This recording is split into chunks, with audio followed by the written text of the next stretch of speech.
With this unfortunate situation happening in my constituency, which I believe it shouldn't happen in any constituency, the entire sports ministries and heads or owners and management of football clubs should take this serious and make sure that these things do not happen again.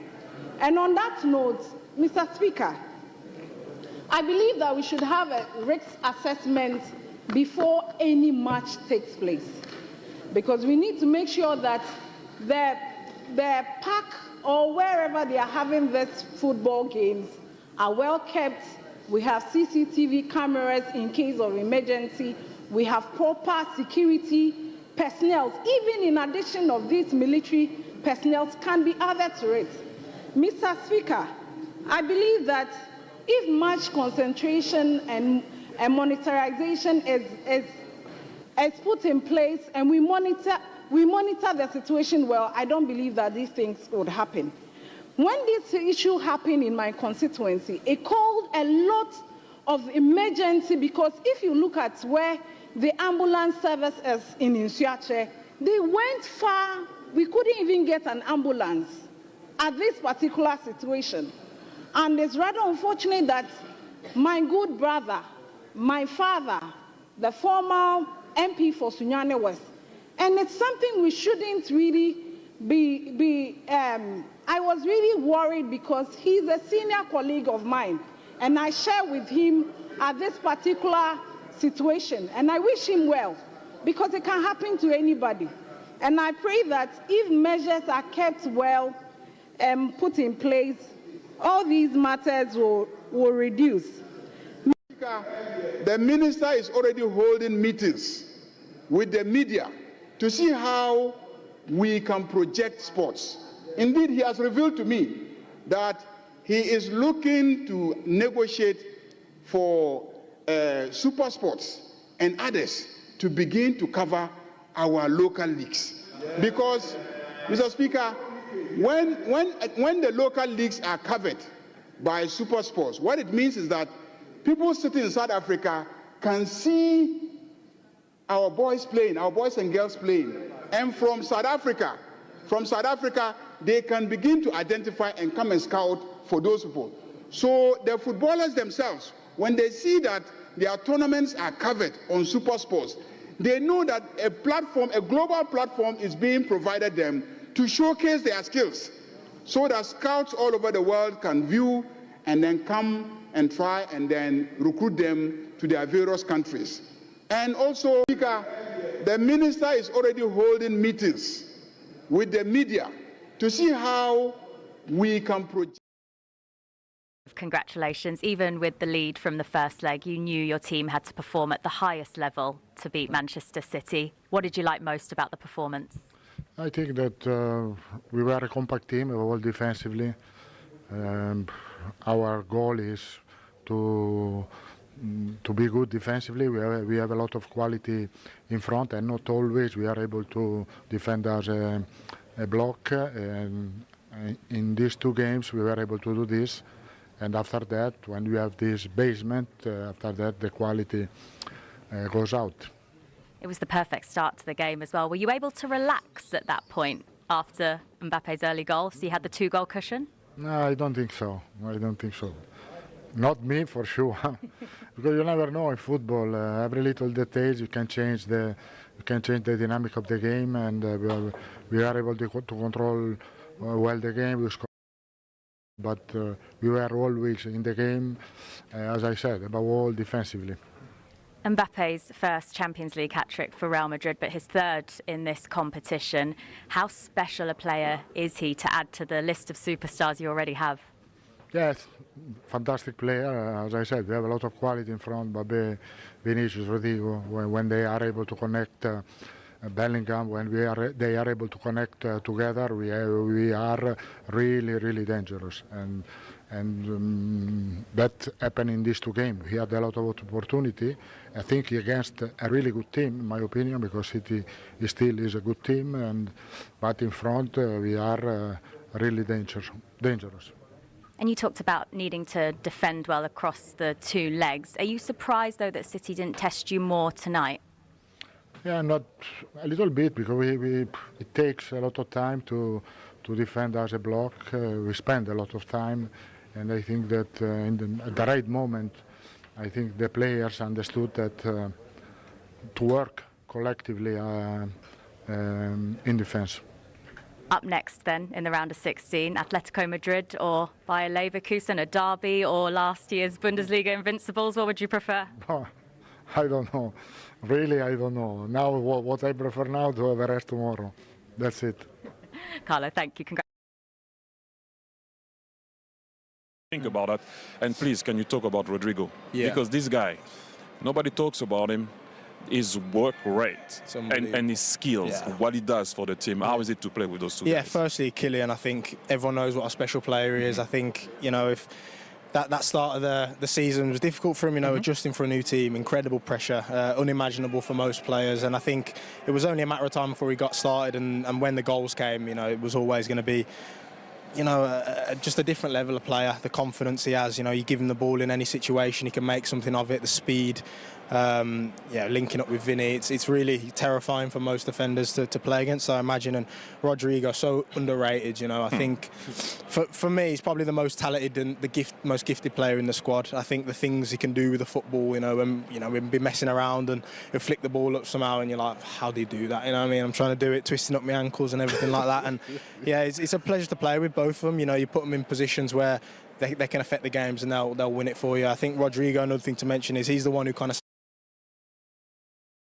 his favourite position is the left. I think it's important to note that he does a lot for the team as well, defensively on the right side, which isn't his favourite, but never complains, just gets on with it, and that's the way we have to continue. That's nice to see. It's going to be a difficult task tonight, but after the worst possible start to the game, how did you see it then? We want to extend the position goal down as long as possible, so we cannot deal with the physicality and the rhythm they have. So that's why it's a lot of calm with the ball. But after conceding the goal in the first action, we didn't defend well our back, so it's more difficult. Accept it. So the best team won. So congratulate Real Madrid, and now focus in our Premier League. Over the two legs, what particular area do you think you struggled the most with? There's only 180 minutes. We have the group of 16. Big boys for the year. We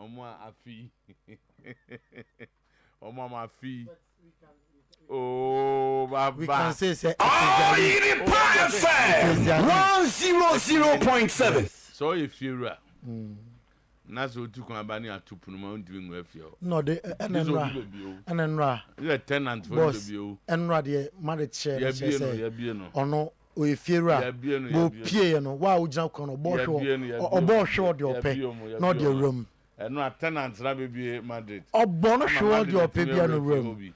All right, so I was at dinner in Mbappe, I say I can't want him. Mbappe, Ronaldo. Also Ronaldo, the first season with Madrid, 33 goals. The 2024-25 CAF Champions League and the Confederations Cup quarter-final draw, and the part of the final will take place in Doha today. Okay, Carlo Ancelotti no na Madrid. Enya Manchester City o my emre share o mo kamensa. Ma o mo team baako. Recorded an aggregate of 6-4. And 6-3. 6-3. Oh, okay. And 6-3. So 3-1-3-2. 3-1-3-2. So it's 6-3.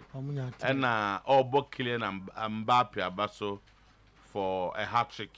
Yeah. That was solid performance from Kylian Mbappe. It was a difference. No, I did not get drawn match. Kylian Mbappe is unstoppable. And City defender Ake. Nathanaki.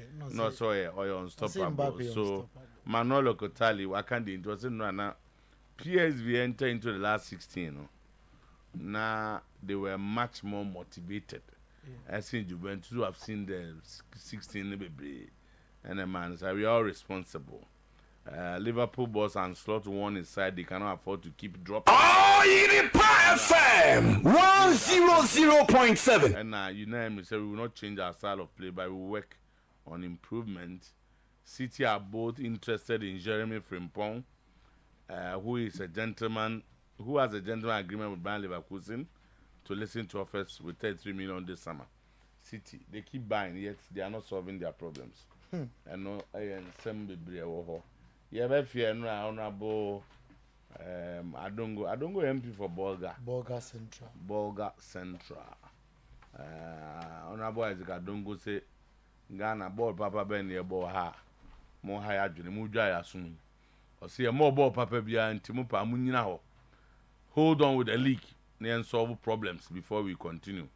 Okay, he criticized the state of football in the country, stating that there is no proper system in place to justify rushing the league's resumption without addressing structural differences, deficiencies to prevent future tragedies. Okay, and I quote him, if we don't reform our game after Nana Poli's death, then he has died a stupid death. There's no proper football in this country, so why rush to resume without fixing the structures? Honorable Adongo, you can't help but to agree with him. Honorable Adongo is a member of Parliament for Bolga Central, and also the current leadership of the Black Stars. And yet, Papa Bia also he believes Otuo-Acheampong has nothing new to offer, and questions his commitment to the role. Adongo, the Ghana needs a coach who generally has the Black Stars at heart, rather than someone like Otuo-Acheampong who previously declined the job and left the team after the World Cup. Do you have a coach? Otuo-Acheampong has nothing new to offer. He once left the team after the World Cup. We need a coach who truly has the Black Stars at heart, not someone who sees it as a second option. Okay, again, Enra, Parliament for they took a good time at the Edwin Ghana football. Honorable Kingsley Nyako, Dr. Kingsley Nyako, Kwada so MP, honor say, I'll pray for proactive measures to enhance security at the stadium. And my good friend, Honorable Brekum West and East and South, Brekum West. Brekum West. Honorable Kwabra Association Stuttgart, Association Sports, will take you true sports kakra. He made a statement on the floor, and the coffee winning the by me. Kotogoni has the statement, be about joint statement. Oh, can you worry? There's nothing in that statement. You don't see anything. A statement that was you don't see who when him say Omutron and Aju. Boss, me when is a Kotogoni has Hawaii. I normally pray justice. Yeah, but can I say that people agree with me? You read the statement, read. So the farmer may cry before. Our man forward. You call it Bebomi. Our man forward. TB. Across the Vogue and Asante Kotoko reaffirm commitment to elevating Ghana football. That's the headline. Also, in a landmark collaboration aimed at advancing the Ghana Premier League, across the Vogue and Asante Kotoko have reached significant agreement with the GFA following a high-level meeting held on Monday, February 17, 2025. The meeting was held at the request of GFA in response to a joint petition which has been submitted to the FA by both clubs. The discussions centered on critical measures to elevate league standards, priorities, safety, security, and accelerate progress towards the autonomous league structure. Both clubs expressed strong approval for the GFA's enhanced match-day safety and security protocols and lauded the robust measures, particularly the significant increase in security personnel. The clubs shall persistently ensure strict compliance with these protocols and shall demand constant review of same. This enhancement will ensure stricter crowd control, faster emergency response times, and comprehensive safety checks for all attendees to the various match venues. The expanded security presence is a game changer for protecting players, officials, and fans. Stated representative from House of Oak and Kotoko. These measures demonstrate our shared commitment to fostering a safe, family-friendly environment that upholds the integrity of the game. House of Oak and Asante also reaffirmed their dedication to maintaining the highest operational and ethical standard within the GFA, Ghana Premier League. The clubs pledged full compliance with the GFA's updated guidelines, which include rigorous refereeing training programs, infrastructure upgrades, and enhanced fan engagement initiatives. The meeting also marked a pivotal step forward in the long anticipated transition to an autonomous Premier League. Both clubs lauded the GFA for its leadership in enhancing this initiative, noting that significant progress has already been made, including the official registration of the Autonomous Premier League as a corporate entity and the establishment of operational bank accounts by the implementation committee. To ensure stakeholder representation, each club will appoint a board member to oversee the league's strategic direction. However, and Kotoko emphasized their readiness to collaborate with the GFA and fellow Premier League clubs to ensure a seamless and successful league restart. Sign. We. No, I can't even as every forum match this, anyone on the buy no Macam what most of you impressed with the statement. No. Because some now buy the same rhetorics. And I'm going to say, and enhance then. Oh, yeah, Ghana football series in over the weekend. Paying for no atnasi. Bayport fixed deposit. Bayport for her. Most of Mike were her, Collins were her, and Docas also Ababi. Docas, oh, yeah, dear. Obana or Timano. Or Timao, and to one of the music. Or Babia or Tima. Or Babia, say, a Maya 99.5 or 1.5 and also your bar. Senior man, I mean, I can't say a mad do now or Tima. Menyasho say, you by your two, or falling in that category. And the one only he doesn't fall in that category. Maybe the mic now or Tima and Collins. Omotiman manager Omotiman. Oba yenyu bia boso. Let's say boko Docas. Omotiman chen obi a. Unya investment on obe fro no busao. No more assurance. Oh, na they say na no cry Docas oh. Se bia ho kire okra na ono abetimi kra ma obi a be 1000 bi di atete ho. Onya what? Oh, onya what? Investment oh. I just obi a Mike, na boko there. I'm for team investment na see o. Gradually. Me say nipa omo free busem asem in a day. Omo prepare some beba. Ne binum nim say so he go sika kakraka. Me catch over 5,000 kra na. Ultimate the call. Nti obu okra me chenzo betima ko jebosia bi kro ba bi na de akoto na so do pay tuatua na the way no ehwe chiri say ya church ngo for anti so lo say on the no so nya yi outimba na de bi ne papa free mu ne ma me bia na yi say nso etima ko ji bi we rekoto say ya mo bobo siasa na say wo funra yo this all consolidate yes from fankan I'm fan count. Okay, because what is that crap? But yes, sika for say no pay fine. No pay the buy. Yeah, if you can go to any farm. O say the buyer dada na. Na Otuo-Acheampong me buy na oni ho. And so mpanyifo amohwe akire edi dwuma ni yie ma nokura ni na eso ani yie. That's right. Ma amanfo a efre ye eda no. In fact, ne krabehwe. Oh, fine. Yeah. Omo a ometie de da ne omo a dana na omo tie ye. Ene yina omo frɛ ye ne omo di nkɔmɔ ama bebre naba. Nti no mo fidie de sɛ de sikɔ akiri no. Na nyame adom. Na mo some product ne ye. Exactly. Product oba kaka intie. Ba mo de ne ye nti. E boa na za ka bom. Sa.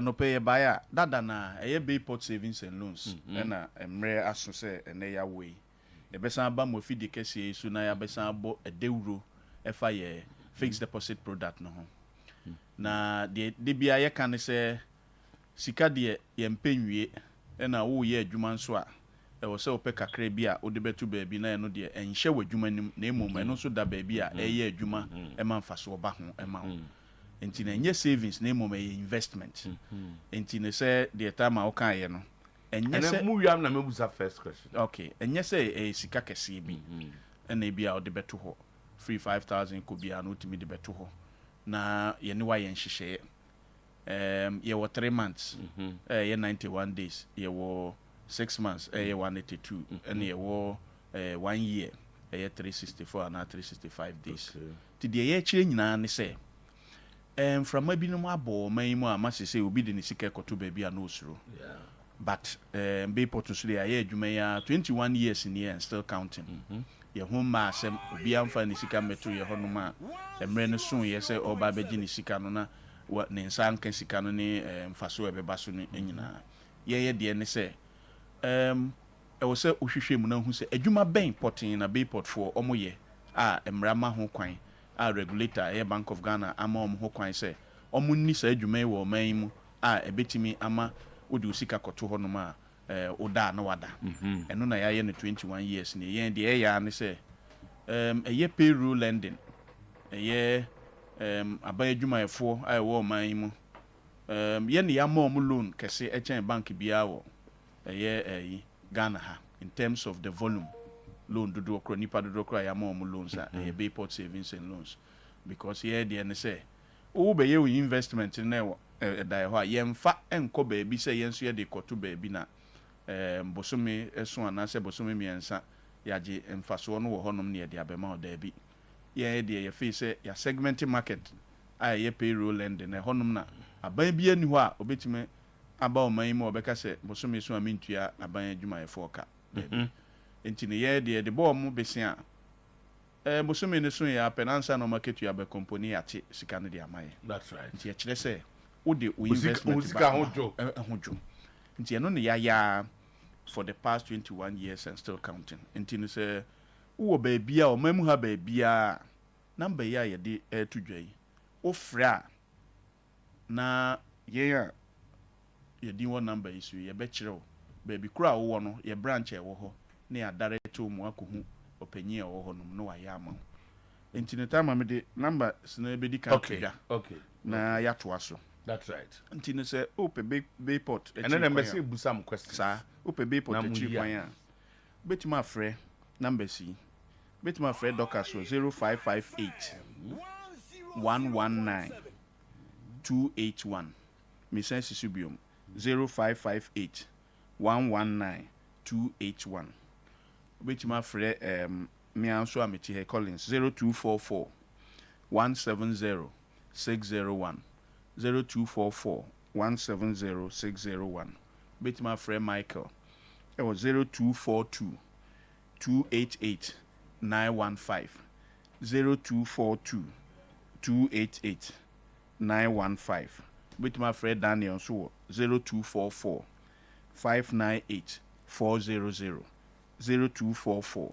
598 400 into time numbers no and the kind dia to jano 0558 119 281 0558 119 281 here Docas Collins here 0244 170 601 0244 170 601 0242 288 915 0242 288 915 Daniel 0244 598 400 0244 598 400 now make sure we have a question I may okay now no na ya dam for be afim nti ye call a year asa na watch dan na me hwe ne wife ma hwe ne ma na me busam ho senti ebi a we yenim bia na oni investment bia wo baabi na me busam ho senti se oye owo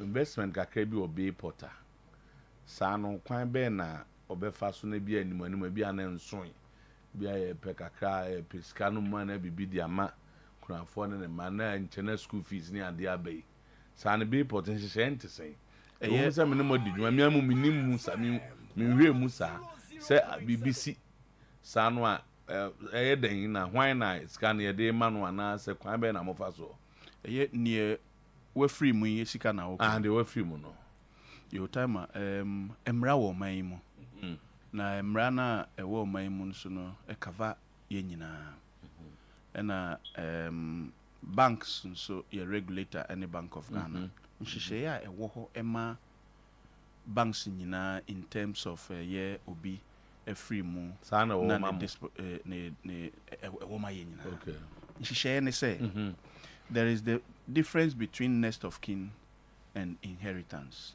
Okay. Obi, could be a account you require for next of kin. Next of kin does not. Next of kin does not necessarily represent inheritance. Now next of kin as anything. Okay. Unsa ko hospital say bia ye beje watu ho na say bibi be sinti no. Be surgery bia bibia. E beptimi e busawo. Say nye say wu a bibi ni a hwan na ye frɛ no. Bibi ni dey say wu. Nye wu. Ubetimi a condition bi mu na you need some rest for some time. They may have to call somebody or close next of kin. So in the same financial sector and so the next of kin no need this kind of man. No. So what it means is that se bibi says sia ye womra a ye faso, you would produce a death certificate. What you say? You would also school fees abano just yes eyemra enye ni ahihye enye ni ahihye obeko court fast exactly fast but ye share Bank of Ghana say the regulator the next of kin na ye trotro no and just the first come no and why would trim ye bi mu me dem say to next of kin no ucho next of kin un say coordinator wo contribution senate one nominate nipa be miensa and no different from next of kin. Okay. So in the so no dia fe ne ekwaji but you see menya kakra bi na me dia ba be jam na bibia no krenya me anim ni sabi nipa na we free mu no we abusia apart from the yire ne nemma enti no ubeko ubeji letters of administration debi ubeji letters of administration from court and sana eho ene be kire ni abusia no na se ne ma no ne yire no why na oye say I was say sikano abuja banya de ankora no betre fi no boy that really extra madre no subject matter we don't come and say no every time no de betre eno de be discuss but the issue is that on the two jane say yes wo kan so ko bi account ni ade no kan next of them so na asim say this can be man no. Oh, okay. Then you as my friend by invest man. Oh yes, next of kin there, you be free. What you say? There's a whole lot of hey, Baba ni Adam you it's a topic. Nige next of kin. What you again next of a topic a subject to discussions. What you say?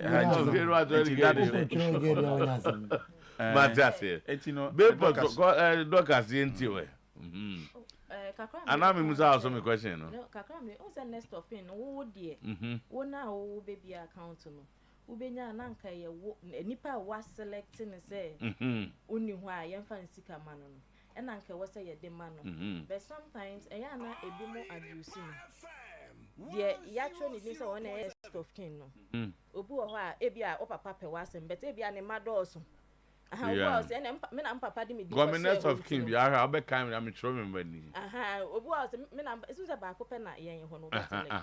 But Obeka said, "Men papa di midni share who inti men kwa na eye media." Not go mebusu pay you on no fair. Ebusu enye ebusu. Okay, Matthias. Okay. Eye pa matri mam ya tiase. Okay. Mike.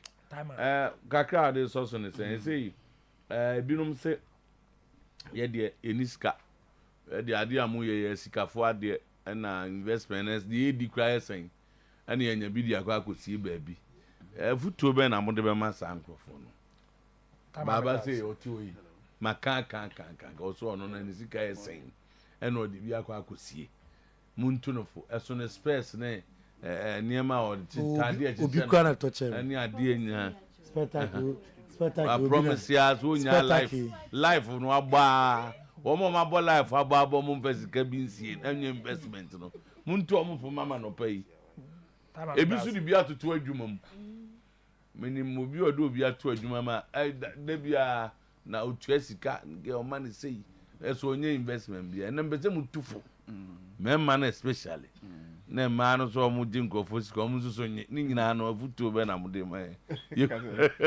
that's the time me fa akonya we so chia ahwefo ne etiefo ane me customers ni na tama ye nyina nim se ye buba bi se nsate nyina enyepe It is in our kind. O shall say now, say nipan of 5,000, 10,000, 15, any beer and sunny pan 18 edeba. Then you say Bayport air casse or it be 100,000 Ghana cedis and a fabra. Sansen Senina and your painting, Unipano, there will be no Oba, Bayport, a beji. Now what share duration is you too. Expected interest at the end of the duration, Ubenya. Normal way in all certificate in the amount. The mature announce as the Bayport can, so pepe penna at here. In the Ancase, Usikano, and ye drew Sebia 150,000 and Sana or the about. We all cross the account at the savings account be more. For a long time, when Bibia envy, yes, that baby comes out. Sabe Pepe, Bumsa Busum Bessonia to 5 cities, 10 cities, and you be sa, Crown Yakase, or current account, no credit, who change. Baku be don't tino. Baku don't tipa. The Bayport I can say, be saying, or they ba near be account amount, but I say, oh, the investment. I assume, come amount. Okay. All right, and come on, Bermuntia, my microphone in our own. Quality, you're running up, around the up, my NC numbers, no subim. Because and come I do, I ain't me. Into we now, we also on a question, a personal one. Yeah. On one of us will be so be as numbers no dorsal. Who bet me a Fred Docas or 0558119281. 0558119281. And answer Collins 0244. 170601 0244170601 Michael 0242 288915 0242 288915 Daniel 0244 598 400 0244 598 400 Yam Pico be our final one now for you. Okay, nti so do sika no sika de yam penwie. And the risk involving say o sika na odi ato wadwuma na odi ato ofie no edoso and ukuta sika nso na sebe odi ato baabi a e wo say ope baabi a odi beto enene Bayport savings and loans fixed deposit ya ye kan so we invest wo hanom na sika no so aye adwuma na enya mfaso so amount ye nka say wadwuma mo capital sika odi eye adwuma no ko yie no fabra. But we are Jumaya no, and you be always Kebia no dear say a hojo for some time. Ebia men kofa near my say, Ebia mekwa kofa near my in 3 months' time. She can also da honoma, you don't get anything on it. Ubiti may invest with us 3 months no. Ye be mo who expected interest, ubenya duration no near amount certificate no. And mren soon ya pa na sika no a mature ya beto account many the mama special. And mren nyanso ye na Afro said near my ban, sir. A bomber mania more crime before exactly. So, baby, I got 3 months. Yeah. And soon I'll cry. But Bayport, dear. Oh, Nanny Park 3 months, but be 2 months. Who bought my mania and once I do see come on, I'll call baby. Dear Kakra better so I could do near the amount. Bayport. And the Medica to on a nest of kin as some now. The truth of the matter is that, and yen say, ebusia penyi na ye entitled to obibi na one but the chere say emra ewo oman mu chere say bibi say sia ye be kwa koji letters of administration and sana letters of administration no eno ene beba ama yetimi declare say sika say ene woni pa na account na dey ama hwan no the letters of administration no say mokwa the decision will be taken there what you say not necessarily say letters of administration say nest of kin exactly because of kin the whole that is a subject on its own the woman is that we from one betray yeah obi en ho de ni sika beto Bayport savings and loans said we did one dance emrena so and sanka numbers in a unim sa me maybe a phone line okay da mo beba so wa si Bayport for you be friend anabra na be and there enye ayinia Docas tunu anu no Docas nam on the man nkasa ne number ne 0558 119281 mon friend wo 0558 119281 and Michael so there 0242 288 915 0242 288 915 and yeah the mass. All right, lawyer. One fair to Darren Nunes. Cause I won't drain there. And see, I'm pay Yama special good morning, BM.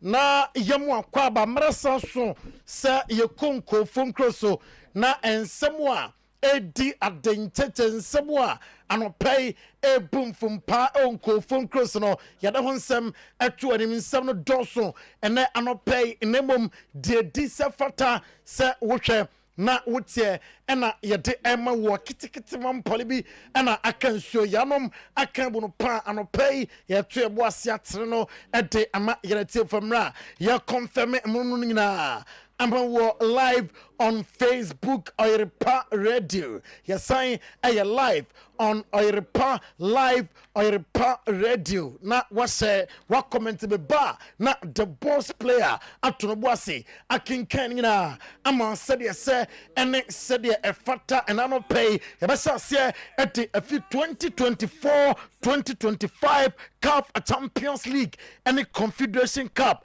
quarter-final draw and then a Eltoja na first draw no a Confederation Cup 2 p.m. Now for second draw no a Champions League and also ultimate Atuasumeka CAF Champions League and Tianwa Kai na Washington som the Romo our UEFA Champions League knockout phase playoff games and a team Eltoja Paris Saint-Germain and so Abusiam Brest Forum and to be anti Academy and a Qualascalia nom etim bo goes nubia Darwin Nuno Mendes and Gongalo Ramos amuna etimi enya goes nubi Emma Paris Saint-Germain Luis Enrique ase o fansa emre no ekoso nase edna ombom nsem ede emao emre so enkoye no ombom nsem ede mawa na eka ede acho fansa wo enti emre bia wo jump park so a usi akan no oni bibia baye dancer o fight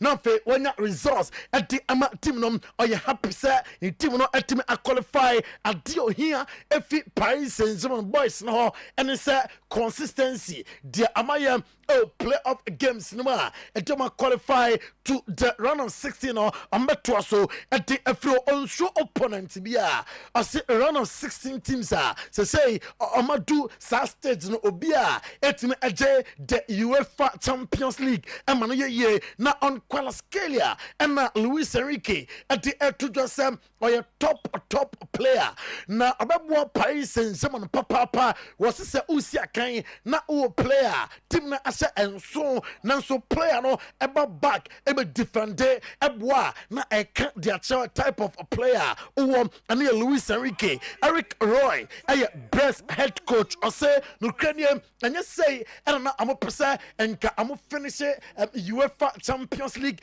journey na am pesa enka am qualify no can say strength of a Paris Saint-Germain also at onom ne Eric Roy ne best no and here some coach at the Atuja and I pay Qualascalia possible opponent muno mbesha our UEFA Champions League num and ready to just pay yanchem ama Sometymer we say obiantim say everything is possible Jobeka and it's a UEFA Champions League afi Paris Saint-Germain epesa omutimi agem BVB Stadion our Dortmund and I'm a qualifier 3-0 on aggregate over Sporting Lisbon on say Enra Sehu Girassi and your penalty about Tukune na Real Silva or your Sporting Lisbon player on and a man of the match Enra or service Sporting Lisbon as a goalkeeper or their two jam or say I'm a game winner na on him say a very difficult game in the first leg na yasawa eka miensa one team unresponded na eka at the atose okono a bad day I'm best I'm competing here and Real Silver Sporting Lisbon goalkeeper. Ninsem and Real Borges Sporting Lisbon coach. I say Anra Amuko BVB Stadion say Amuko compete. I'm compete very well. I say spaces now bet me at the punish almost spaces nina. Number I'm strength now wasn't enough. Now I bet me I qualify Sporting CP officer in the first leg mistakes. I'm here, you know, and I punish you and your Sporting CP coach. Now Julian Brandt, I'm a Dortmund midfielder. I say there is still room for improvement. Masa, and yes, you qualified to the round of 16 to no way a teamer. Obakaya 2023-2024 UEFA Champions League mobile finals with Madrid round of 16. I'm a team at Junadia. I was somewhere and it's a store. I'm a team improve now Fenima Koye and my team Nico Kovac Adia Tuja sa ni plus control game no officer Adia. I'm missing Enra and it's ni boy sentiment for ball and Tottenham. I'm gonna say a lot of chances and your coach in Sama or the Tuja na Enra Juventus and far and mom PSV Stadion and Dovin Cromo and a Philly Sports Vendroven and Dovin game travel to extra time na and Yaman Koye and former Juventus PSV and Dovin Philly Sports Vendroven and Dovin I qualify ahead of Juventus na Ismail Sabari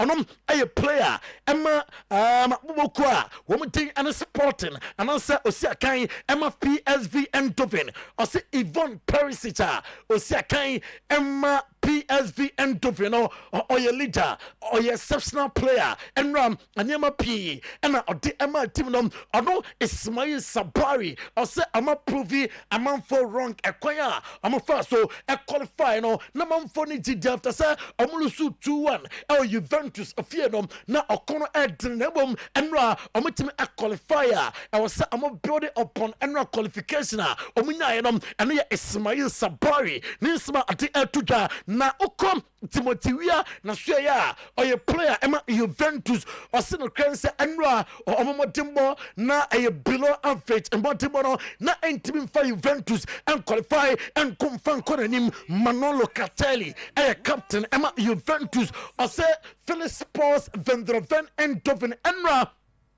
Now I'm a timbo also at the time Juventus Opetima. Now I'm a qualifier. Now I have Philip Sports Vendroven and Dovino say I was saying now it me accept na I didn't say it hurts so much and I Manolo Catelli Nisaba or the Tuja Yanko Estadio Santiago Bernabeu and na ho jigum nanya sem kito abusuam Real Madrid SMNsa Emma Manchester City at Karmubako, our Estadio Santiago Bernabeu Madrid qualifier 6-3 on aggregate. Kylian Mbappe on the 4th minute, on 33rd minute, on the 61st minute, and on the hat-trick, Nico Gonzalez and your 90 plus a second minute goal as consolation. Emma Manchester City say and a ghost a fast a Bayern Mbappe a bon hat-trick na Nico Gonzalez enya consolation at the Ama City. Over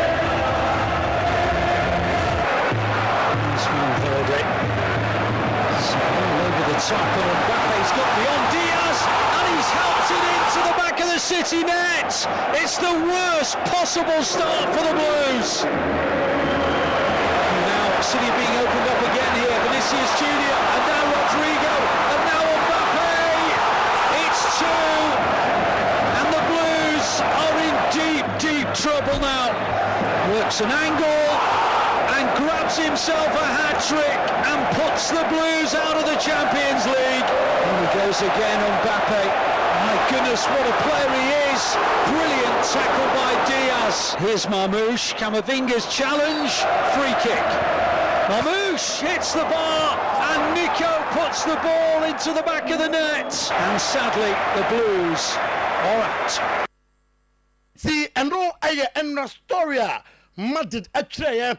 Santiago Bernabeu, Kylian Mbappe, Latina Economy, 358 goals plus 142 assists with club and country. Still 26-year-old. Enra Enyama most goals in a debut season for Madrid players. Na Omuwadini, Omobano, na Obianim say, oh, where would you met him aye? Na Omoba Madrid, first season 10 year. Only say Cristiano Ronaldo, the first season with Madrid 33 goals. And also Van Nistelrooy, Enya 33 goals. Ronaldo, Enya 30 goals. And a Kylian Mbappe, you know, say was 28 goals. Still counting for Madrid. You don't some atu anim and na anopay na Don Carlo Ancelotti. Ano ya trene Emma Real Madrid. Before that, Yabasha Enra historic scenes. Emra Madrid team no abusia amufi hotel na womba piemo ewa Santiago Bernabeu on Oyerepa TV, on Oyerepa Radio, Oyerepa Live. Yabasha na ose Atletico and answer by all for Leverkusen. Omunyina good rivals. Omuye teams masa omukuta good coaches, omukuta good players. Inti Madrid there wa prepare ye Don Carlo Ancelotti yeah and on see another game na ohun na a complete performance from Madrid players no was it the defense defend the attack was super. Kylian Mbappe on Friday round of 16 draw ebetim atoja no say two teams na no kranisa omukuta good squad omuye good teams and mom on the prefer say about Madrid derby on Real Madrid nanka on Atletico de Madrid at the penny on Atletico awasem and the Kylian Mbappe Nesma oti atuja na Jude Bellingham and on say Ukrainian City afi adia quantiomo pa injuries eka same as Madrid na enra na omu place no omu fi dressing room omu ba pit no so na omu say 4-0 na obekaya City sia omu na omu dream 81 na opportunity I was omu to punish omu UEFA Champions League say maka ade achao Mbappe abeka omu ba hat-trick bebre our Champions League na yeka onim say players no the likes of Lionel Messi no onyam yenu Mbappe enso anyam yenu a yeton sem ato onim Oma Mamouche and Manchester City squad no ekwan ba na fa so ebedu Etihad Stadium nina yete eto so round of 16 abusuam no permutations no say and permutations na etie onim say Paris Saint-Germain ebetimi Asia Liverpool and answer Barcelona Club Brugge, ebetimi Asia Lille, and answer Aston Villa, Real Madrid, ebetimi Asia Atletico de Madrid, and answer Bayer for Leverkusen, PSV Eindhoven, Felispors Vendroven Eindhoven, ebetimi Asia Arsenal, and answer Inter Milan. Feyenoord, ebetime Asia Inter Milan, announce Arsenal, Bayern Munich, ebetime Asia Leverkusen, announce Atletico de Madrid, Borussia Dortmund, ebetime Asia Aston Villa, announce Lille, Benfica, ebetime Asia Barca, announce Liverpool, Nyanko Pobua, round of 16 draw, 21st February 2025, Ochna and a draw, ebetime Atoja, Yadon Sam L2 and him, on himself first legs of the round of 16. A fourth and fifth match 2025 and a first legs no ebetime atoja na fe 11th and 12th a second leg no etime atofema ya don some atu and enra na Manchester City fans no amra wo mu pie afiste domona arehosem na game ponyo na amu pie ya ba to screen so na fe ya na twefom etime atwabi na pagbodola enra na tese enyum ekoso na Pep stay and here mother fans no nyuma na amo to say Pep I was out na a call press conference na also yes I want to continue and here some Pep and atuka owie and obo Madrid team number so I say Real Madrid am grow as a team I say Canelo o press Madrid e easy to say o press Madrid am pass here efreche so transfer long ball na abeko Mbappe and of Vini ho and here some other tuka na Pagbodola Enra or say a disappointing sa amulusu to Madrid Enra our Santiago Bernabeu Pagbodola. Yeah, we want to extend the position down, goal down as long as possible, so we cannot deal with the physicality and the rhythm they have, so that's why it's a lot of calm with the ball, but after concede the goal in the first action, we didn't defend well down. Enti Madrid and City na and Don Carlo Ancelotti at the air to just are you happy with a Motimba the Manchester eternity? Managed to repeat what we did in the first leg. That's simply it. I believe Real Madrid played a complete match in every sense, not such offensively and defensively, with and without the ball. The team worked very well without the ball, and when you manage to do that, at some point, the quality of our attacking players will shine through. Right now, we have... Jude Bellingham said, Kylian Mbappe, are unpredictable, are a super talented player. You go into games knowing he's going to affect games. You can give him the ball, and I think our job behind, is to try and put the front three, and obviously myself getting in there is in the best positions possible. And when Kylian gets the ball in areas that he likes to get the ball, he's going to be dangerous. Right foot, left foot. You saw the different kinds of goals today. It's incredible, really, what he's done in his career, and I know. Netam akadibia ho ose no kranie Mbappe no edne se obestopino se ofabo na edne. Well, this game he was he was very good. Obviously, he's a top player. All the front three, four, they're top players. And this game we didn't contain them well. Last game either I think a bit better, but over the two games they were just better than us, and we have to accept that. And Na and slot ane Aston Villa about 2-2 or Conor Bradley and also pra Nyankopon boa Omani City and Newcastle United ultimate MOP or the warning I'm on the boys and said we see drop points from there be I was able to put up bonum. Good news and it's Luis Diaz, as I say, the teachers are percent or Liverpool. It's in a contract, a percent or extended. Liverpool are in talks with Rami Abbas on a Salah agent. Now report HMS and Comodino Akonanim dear Salah here and say some Muslim there and you see cano me puduo me puduo there metna na fe maya juma at the amatim no una emri se no kranie on unchanging style of play our Aston Villa di obeye and it's obey improve with their oyenom na oko Jeremy Frimpong so ya Liverpool City and Leverkusen 18 come on say Jeremy Frimpong in the summer amra emaya juma and fa amatim no on this note live on Oyerepa TV live on Oyerepa 100.7 FM. Yerin kofon cross nsem esuha. Yantwaso 1033 Hoptel Company Limited.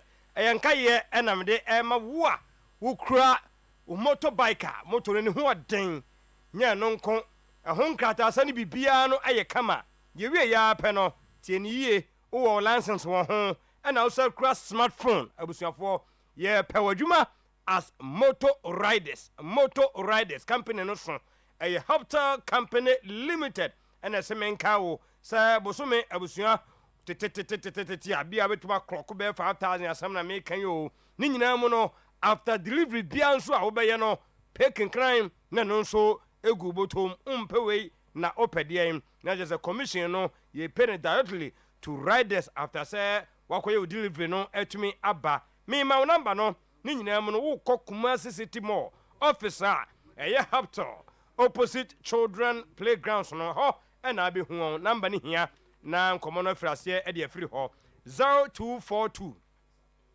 212 769 0242 212 767 yes 0242 212 767 last one 0242 212 767 na mesimi enu na mua moye moto riders a ye pemu amawotuma na bosome de baba botom ne kufu wo ye delivery wi a wasa age no mo number na me de amawo no Jonak Digital abusuya tie ni ye wo de ne local made doors ana a steel doors wooden doors ni nyina no de to nsa e de afraw sa kronfo ne de bia mo sesa mo nyamam nti obi man so ene akofa imported doors yi e de aba maker wo se me no ekase e de wo pe ena yen ye be ye e de amawo enu nti se de be ye na kronfo ntimi stormi edem hono no wasadie sa opa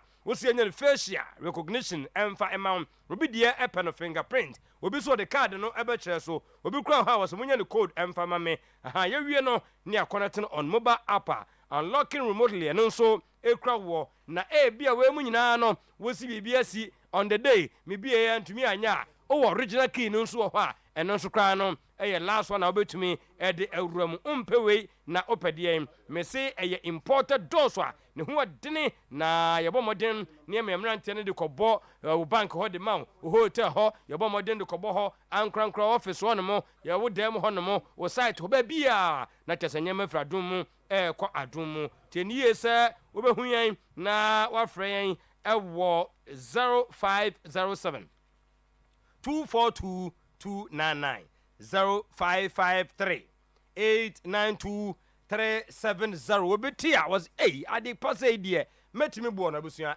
kudem ewo form wa ho adin betumi eno nti number no na abehia se obefrɛ on 0507 242 299 ma mi edusa mo hwehwɛ no na ne nupa no mo nkotobi what they do some mixture and capsules and a day abba more cocoa tramos watch a cocoa no ni nebusian for back on so very wie na ho tete wo u bleed papa ko jana so a na moja pramo we nyina musisimu twim edidi mu ama wa ye mre e wo mpem arthritis honam no aye governmental problem pains no how year bomaden na kopɛ mixture and capsules no bi na de beboa pa ne se wanya mixture ni bi na de fa capsules no ayi ye adwuma 10 we nyina mu no ye de so prostrate capsules e de aba ye bo modern abo so de be ye ne betu prostrate ai ha no ase ne man capsules no de be ma bia be hia bi e de akofie ye kok so amemazi inside Goy filling station La Paz near Las Palmas behind Pizza Man Accra some and makan number ni 0500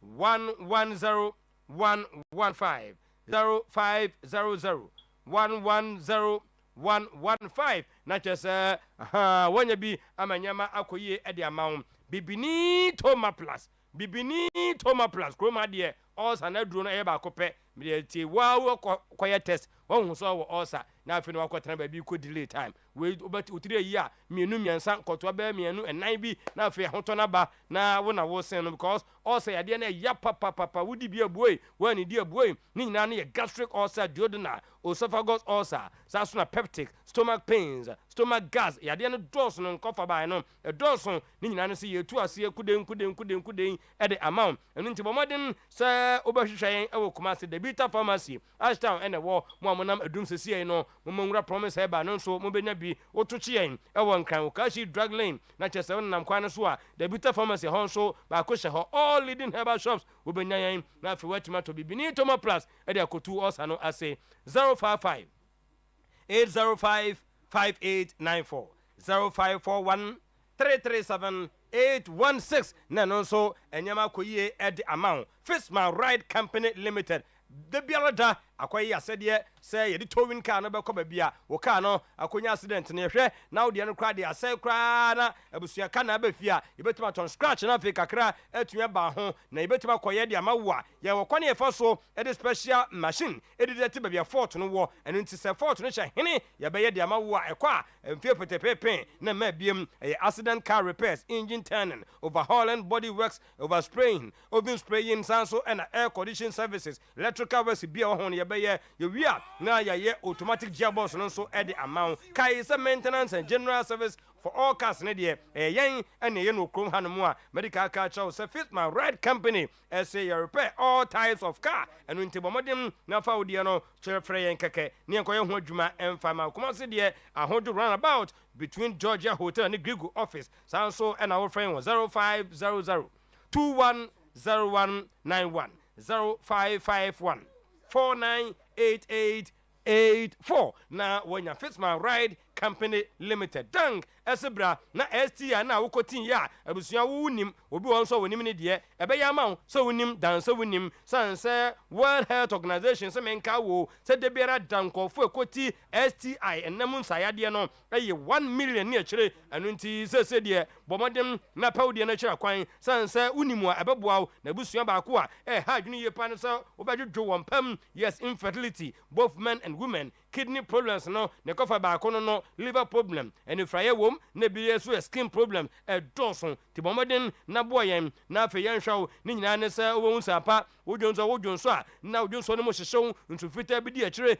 donson ni nyina ne se okopɛ chitre de na matu a ye ho na abehu Dang Natural Healthcare Complex 0244 017556 0266 593330 Rockstars Roofing site bia okoha obehunu sana yi no tare nei hono fe ni nyina ne se premium quota 55% alozing ye wo quota ne wo plan sheet e wo ho mo amubusa colors na dia wo pe na abetumi ato safe lock IBR IDT tar sheet ni nyina no yensa ne adwuma eteki and 3 to 5 working days ne production ye wie 136 kilometers a ebusuya tie ne zalom ye de chaw wo tra ketua bi na wutumi atua eno ntiyan ene ye all kinds of building ho adwuma bomodem say ye ba site ho metal trusses roofing sheet ceiling joint POP cement plasterboard roofing system ni na no nationwide number no 0544 338 042 0201 164 641 Adakojache of Ajusu Road Jachi Johnson first building na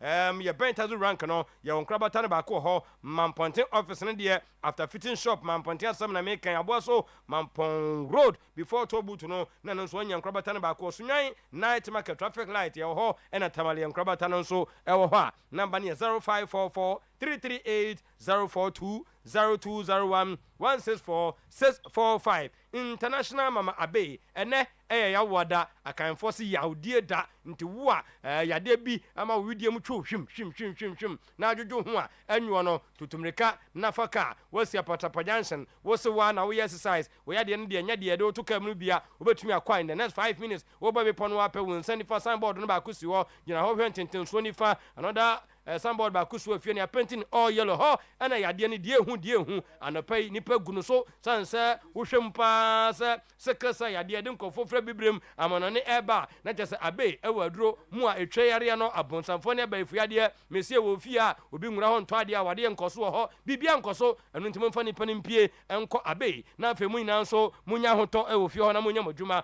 pressure low sperm count diabetes yade ne hu so no na afa kopa no Monday to Friday 7 to 5 p.m. bra wo sunsun wiasem abompa ye yu yade na totwene ba bi wo modura abusua wo na wo sen no 0243 abe 345 abe 392 abe 0506 460 208 na wanya International Mama Abe Franco dia ushia na ya abona ba so sansa ade na waye no bra dwene ntiase so na nkofo fi so ye di bronya eno oye yadom na nso di wie nyina no ogusu was still 40% discount off ni nyina ne se wo no careful na wani je ho no na ase ya gbawura ho ene betobi uto akocha konya da ho Samsung iPhone type bia open no ebi wo ho TV no isam kakra na fa yenya boyi ofi ho de hwe ball so de nura na ye hwe ya aye fe CCTV camera function monitor video anytime anywhere microwave blenders ni nyina no ebi ho no mu a obomodem atoache yenkraba tan ba ko wa jaba jewel ho no mo challenge bishop adum old makonko for clinic new kajetia 0245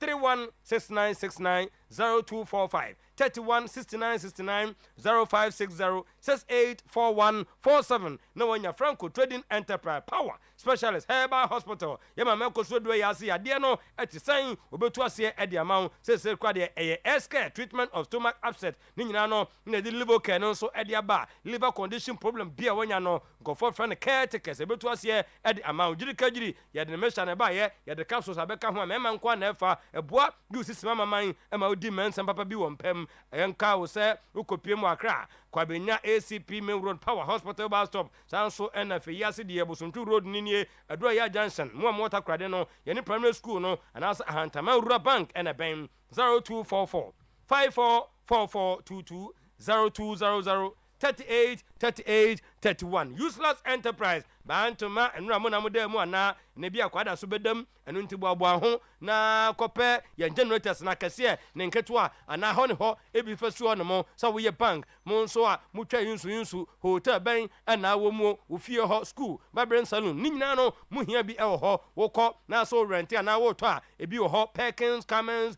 Karma Honda Caterpillars Lester Peter Kloska solar energy inverters solar generators ya fra yen ne ma install genses ni bi mfama ye nyo kapre ye wia ne servicing so e de ama 1 year warranty de maka de nyina no esai fm echire wo konkran ya onye na agen gano Porsche Hotel Bridge near 69 American House Acheampong Junction Balesi muni mo yie pa ebi wo ho Newtown Junction Asalebotwe Social Welfare Medina Ray Junction Adenta Kumasi de ahinsambo nsuom ye ne SZ Hospital no na ben 0203 005498 0248 169 258 SM ene ya wada ye krakra ko weekend bo nsam ko fa sha se ye course na so be bada ben me hia wa na ni nyina ne so free kan wo free ta kwa ba bi o free ba bia o hia so be se obo na fa beda won chen na 2 days ya be ma wo yi adwuma be ma wo hu sampa wo bo adwuma papa be ma de fe ene se nka me next be 3 months no ko free carpenter ni se mempa no e wo so be bom fa ma me na wo de di 10 years mu bo mu da me busaw adwuma ben e na wo bo ne dem ho no mo enu nti bomodin so benya SM bitter samensia no waist pain low sperm count premature ejaculation na fei the libido no any hono yenya bi amanatumi abam na abam dikadikade kase akomadamfo abomu mika nyina no bia atu odro bia no wosi weyi no eye edu herba clinic omo ene kofa SM bitters yaba bia atu odro bia no obi anya age atomu a frankatongo namba anapai kopebi ewo wudinfo na nim hobo so yes nyama koyi edimam 0243 SM 989 SM 368 SM na just wonya bi ana 0201 044 221 yenyina so na no fai yemfansi emma legend emra em12 so so emfama mo enne anopai ebra eye 10:46 on the dot anu nti shine no so say ne o message sin nyina no wo de eba legend ewuram akenkan nyina no e de amount danger man headlines no anu den e che pawo bunsa na waka habum no afadishna kakra no apeja brofo no na hai nyebete ni nyina de gwade frafra boss okay so time for the headlines sponsored by Kangen and Magic Drinking Water Bon my distributors no they see our fatuso Kangen opebia distribution na here and no one say areas ya bond dey better to sujina omunyina ohwa baabi o free takwa e de na ekono na sanity all right takwa mon rolling in my western region we here central region Cape Coast for my number dey go so no ben TV no na say your Facebook whichever channel na here Cape Coast for Agrek Achemade Kumasi omo enama Agrek Achemade sanity I want to say okay I want to see you kan nsem no atebu na ya sane atebu o kana atebu ana ya ben solo kromo there be solo de woni sei sa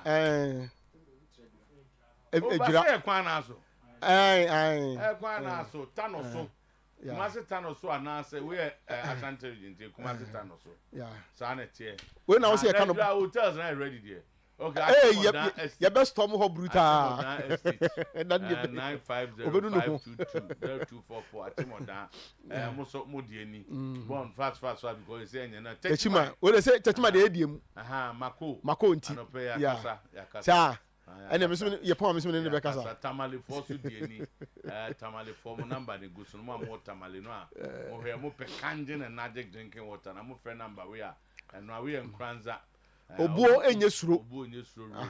Opposite Pentecost on Kranza Central Assembly. That time I no mo ya adwen. Obuo enye suro. Na say no pe. Mi bu enjeze mi suro. Kana che Obuno East region. We burger. Enu ye onabo adongo. Yes. 024 Obuasi for so die ni. Obuasi no. Obuasi burger. Yenko bon yenko papa. Na invention afi yenko Kangen na Drinking Water. Obuasi enegu onu mankasim. 92618 almost there no dear so in the central region Kangen Magic Drinking Water and rich in minerals like calcium, magnesium, iron and in the kike kan ho wow tanum be keeps your skin young the biano drinking more of Kangen and Magic Drinking Water no amount nutrients tafu moro market for so there your number is 0241 headquarters number 0241 44 9191 0241 4491 other distributors no and so everybody later grow fine. Yes. Nyiniye. Wo ho nyiniye. Untumi ni di online tie titi. Untumi na jo. Man sencho. And so onye police. Sana tie grow fine. Necessary vitamins for good health and vitality. Happens so. Okomisi heba, Kolinak heba, smart heba, dinani grow fine. E can't them grow toa. Na answer we January to grow fine. Waiting so abba. Ya so your digital heba clinic wa mukum traffic light. Friend number we 0244596532 0244596532. Ya no Knox Hotel. Yes. Tu kwan we do Kumasi na baby. Akọ boy ho dama ho to. Baby, I could down who beto. And then Knox no. Accommodation, restaurant, bar, conference hall, free Wi-Fi. A dime when just at Dakar, Ketam Knox. You and Kadre and Knox and Kadeko. And to Aboko, I won't pest standard my draft for Mumudi. Yes. Hotel Banner, may who say, yeah, but some set Bibia. Set Bibia because I'm not saying I know, Nan Cocre. It's not strong. Knox Hotel was Scotland Street at Ben Barbara Stadium for 0559 664 891 0559 664 891. I Care Pro, by Thomas phones. I Care Pro no was some near open phone, papa to open iPhones, and the one near men in Kumasi Ghana. I Care Pro, by Thomas phones said, yeah, but beautiful colors, airports. Nina ope yam ya phone be na ope ohiriba o say bonsu plaza first floor wa dum udru hope mbacho fro abrosan de dikan obo say I Care Pro ho o kire wo yira ope se onya munchemu bia no a o 0248 715138 0248 715138 0240 789434 0240 789434 Yena ye kron be port for ye ti omunka ya no from no man di dwase de niam city no but just say unya Oyerepa any promise scanning your system upgrade bi ne ye say be ani be esanchire kakra bi na aba da ho kama and you frame but any other ho so o frame rant any other ho o scanning keke just mobile event remote no scanning nya dia akwa bibia en ngo bia na enko for afi ye ne yenko na and the headline no and so from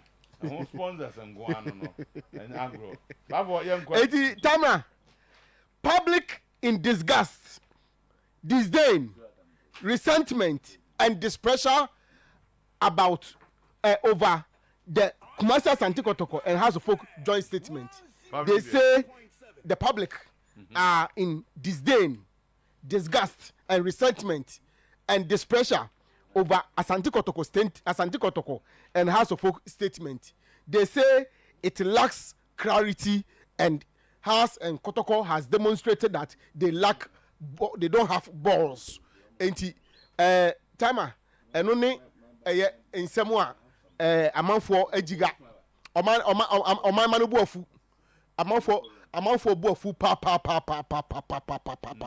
yes Tama House and Kotoko statement in better abontin pe almost say what kind of statement na won't the omo pa atras omo anu mienu no omo ka asam na kire no da bi brofo na omo twa no so se nko obi aka what ase say omo the first statement be omo kan nko 40 ase omo the second statement be omo kan nko 40 ase enti third statement so omo the be so nko 40 ase enti omo hwe no na wo hwe sa statement we ya na unhunu ni tiri ene ne nan unhunu baabi omo de ko unhunu de ompa akere unhunu de baabi omo de kwa kwesiri enti amanfo tama ba statement onya bi akan oh sama kan na no pe na o kan ya unhunu ni san de mi hunu no obi a mabusa ni bia ase on onim de ompa akere mi bia mi ni onkofo no position ho baabi ameme won se omo agigi afifo na di edian omo di gina so gidi ye omo di gidi ye ne say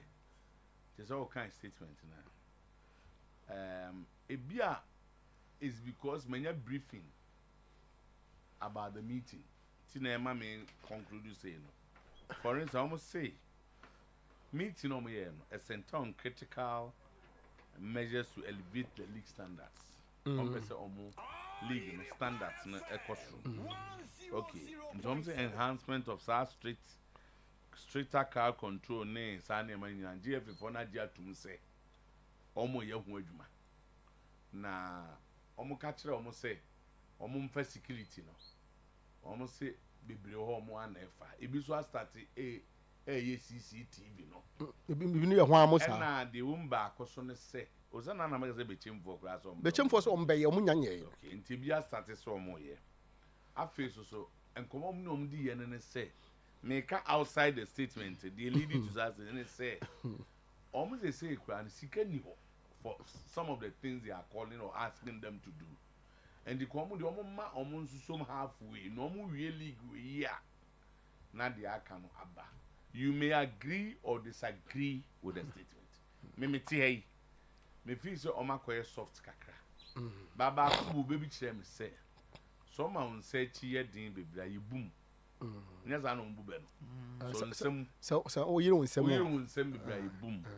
And you no be kan asem no catch so we mate ase. Me gitum.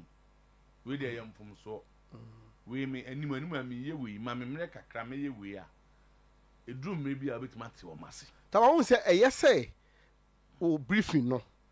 And na ase wa ma ye mu bi na statement na de o kind statement enko say e holo and na make say omko share dem no nkomro omu di ye no eno na convince omu am this statement abai sa statement we so no unya ntin nkomo na omu di ye no a ma wonti mehu ankomo no so nyanya na ye beti bie nanso enti de nkomo no mu nsam no ni statement ankom be ka kire enti o kai say na no be ka say efe ni say omienu no go issue statement ya mbe yes story no enu ntina na efe no esitintina no ya kwahye wo mo no say martin nsem ni bia se de a ene mo ntro mo tita afọ enu ni the tawa who say sada no na oni menya na ye wanwa say wo mo na e beka so mo because efe ne frɛ mo say mo mrama me ni mu nhia o mo kwa na efe no awo mo konsa ya gitum ebia isika sem ebia ye mre de mu kan nyina no ma de ade so autonomous league ya mu kan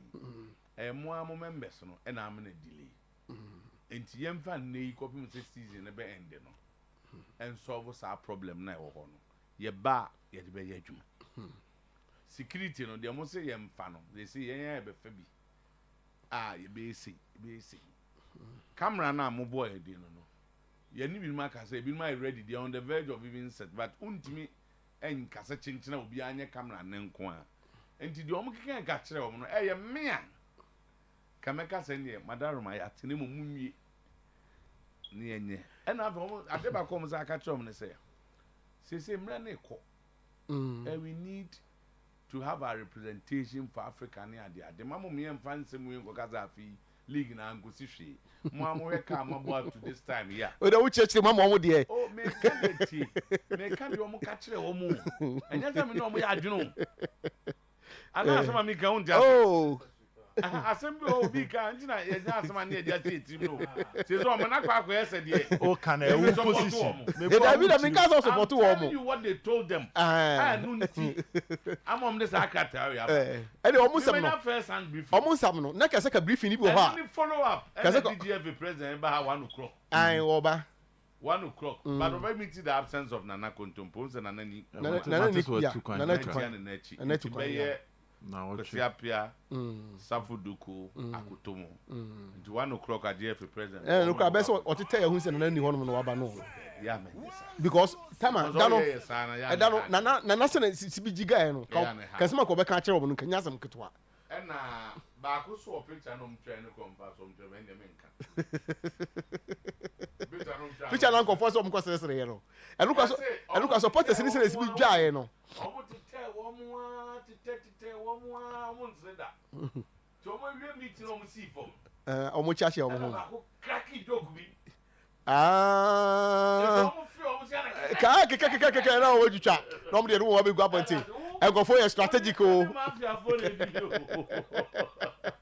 Tama with the Football Association. I see why in haste to restart the league time, league full, league without sponsorship, league with league played on potato pitches, league without much infrastructure, league with too much infrastructure deficiencies. Obuasi boy, Honorable Isaac Adongo, Bolga Central MP, bear his anger. Omo bisa na sem. Na sem o kan nyina so ye no kra. Asem be na omo bisa no. Asem be na omo bisa no. Ni se o kan no. E bie no ho enye no kra. Oye MP a check kakra. Nti konye den ho. Na Bolga team no no park we na waboa mo ma ya. O kasa. Question ko na omo na omo bisa ne sa no. Omo se ono the team ho. Omo division abi o. Oso ombo park be so. And I'm just saying, omo no mubusa ne sa no. Omo say omo park on ball so MPB na yema omo. And that's what can say. At every level, be every stage be no. E say we league no, a meeting standard no. A meeting standard da. Me just say what Matthias say, omo say o no ye MP. I'm so a third time MP ba. Na tama. Oh, na na ebuso obi asa na awja ma. Omo sa na say. Say me ono madam for no. Amate, obi so ye MP. And they are my friend. Bolga team no, wa mo want to. Wa ye bibi wo ho. As MP. They na compare so oye. They esese oye man man mind waye. Nti na de bi omo to ma no no. Onya na de GF no president Antoama. They are men go fa asem sama. Ti. Me say. Enti no mbolo omo bo no. Asem wa kan de no ano no. Na ka bia yo so me peso aso bi se me ye MP no. O matimi aboa ma team no kra say ya ye stadium ya ina perimeter glass kama. Some so ya kasa kama. Ne mum ya MP for some mum peso aso for. But on waka the entire league no nye ne peso aso de no.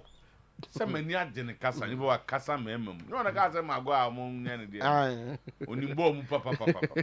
Enti o mo aboga team. Tawa. Paul's death is in Kwasia death. If the league restarts without any proper security enhancement, Honorable Isaac Adongo was I kasa biem. Was he say Polo say ye start league say na ye starting say na ye titi idea na say Polo wo na ye Kwasia ewu papa wo Kwasia ewu eno so enso dia wo hono mo enso tama me last one ni hey that what we twem was keeping Otuo-Acheampong as the Black Stars coach means we don't have a coach. He don't fear to be sacked. A football in there. We know. I say Otuo-Acheampong there, so Otuo-Acheampong no dey any coach. So Otuo-Acheampong pa anet ho say yes. Was mo coach first passport no. I visa no. Yeah. Edi tama. We dey lima do na ko fa bi betre. Wana oba so onya visa. Me share passport am jale we ntuche mo ko e beche. Wan coach dey bi enu akọ beble mu asa nya akọ. No me say wo ka say wu na one man na bridge ko.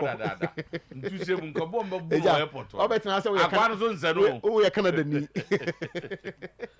That one Kofi Adams to the rescue of Ghana Premier League. Martin says GF for so omun ka say be start league first match. And omun mabontin. Omun mabontin because in fact now be say ba chire ba. Indictment. It will be an indictment on both, particularly House of Folk and na FNU themselves. Sekotoko AC Pole on the 6th. Now we start up match. Blah Pole Fridge. That will be an indictment and insult on culture and tradition and our integrity. Danger. May I say? Cultural danger. You too. Any senior can have any number bonting no matter. You look at what I hear and say. Even at the meeting on quiet. The GFA wanted the league to be played on Sunday weekly. Weekend, yeah. So deliberation on deliberation. And I got to go so on the Omuntimmo League abra. Polish branch no yenya no crabra. And the GFA for mu change date. Most of Moncasa we are telling you what you discussed there. And now Kotoko senior body idea and come. So you agreed say Kotoko match will be postponed. They agreed at that meeting. Some postpone Kotoko match.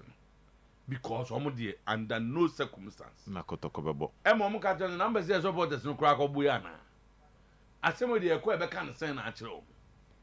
Okay, so one almost say we are going to meet the minister because almost say they cannot start the league. Minister is involved, pal. Yeah. Now, Oma ko inspect it. Just abiti. Who no more cars move for then they will go and inspect. Hold on. You cannot go. So I'm cars about first match. Na make. I'm say, basically on the one I cars move for me. Me say who no more catch us man kasa. Unti. Okay. Okay. Mati. Me kasa o makan. Omo ka TV for no kra ma. TV for no kra ready. Yeah there. Yeah bebo league no I just see pole every. Yes I am more. But remember so ka say no American can first no ha. Then me do omo kokran am kan.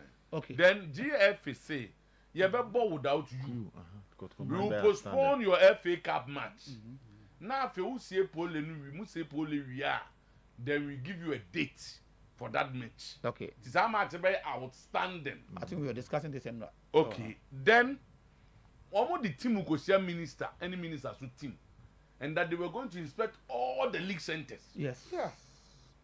Every league center. Ombe league and say minister no. Yes, satisfied. Yes, almost more league no. Fantastic. And Kotoko India we no full say side me amuka the muntimi kra nwe before the first. But they insisted some be. Mom na agree say ene munkobo mu league. So what you say? Enti no say obi be ka say o ma agree so o mebo on the first star. E bi ani bakro wan committee ni bi. I'm putting it to him. Wan committee ni bi na akirei na o ma se son ma dwena. Eno so e wo ho. Yanko Europe. Na kakra. No, how come into what will be castle on the face? Obi say omun castle mebo on the face. Okay. That is the latest information that is coming. So omun on the face. Because I've spoken to two escort. And minister no. I saw on the face. The FA. Maybe that. But meeting omun here and dano there. That is what they agree. Any info free or buy, but just that kotoko only after a see poll. And that was agreed. You question okay. So asem no nchechire mu no. Se sa na mo ko discuss no meeting as there then question must be ho. Question must be ho. Question don't go discuss it then na me kan. Because stati say GFA ka say president ka say oh we are sorry for sa na me ba me man na na ho mfa no na I confirm the area. Yes, apology. Oh yeah, that's what he told them. He apologized, said he wasn't feeling well. And on if he said, "Oh, more muji na money ade no."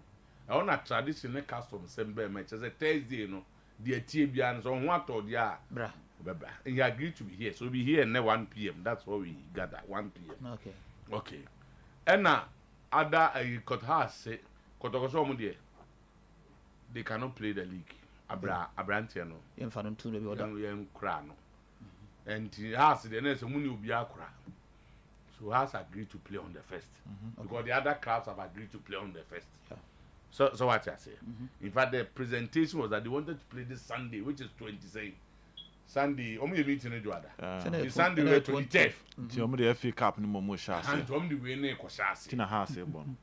And that they will all the safety protocols in Nano. On test case. No matter testing all the safety protocols. No, they are happy because meeting the car said they were going to team coach ministry in team. Because they are on the court, they are no my own contest. So today, no, but Captain, why would you baby or Baba around and try contest? Debbie. Did you not contest? The FA Cup game in the bus one. The only court and Zanaka will test you know. Yeah. Odo ga come fit any na mo contest. Just why now between the car wow me contest me car bra me nya o. What are they going to test? It's another point. How many people contest? A team from the ministry and a team from the GFA will go around all the stadia. If I think they've led by the minister himself. Obachemu yes. And we are and on because are you ready? You can go say yeah ready. Then minister name because they will need the approval of the minister to restart the league. Say what I say. Be no near say yam printing will be back. No. And your first. But meeting the omuka on the first number. Sanity. So another year by and said the stadium na ya bind there no. you need the approval of the sports authority to set up the cameras and now to fix the cameras back. Untimi Kumasi ni Accra abandia. So the meeting even asked and the minister in interview because sports authority for your master meeting. Emma Kotoko Kraka say problem crowd omo camera mu how they are ready to fix it. Omo ambe say GF so omni sketch no dia mom. So that will be a person ye na niema ye. Nti problems na o baby na fix and then just say about league be.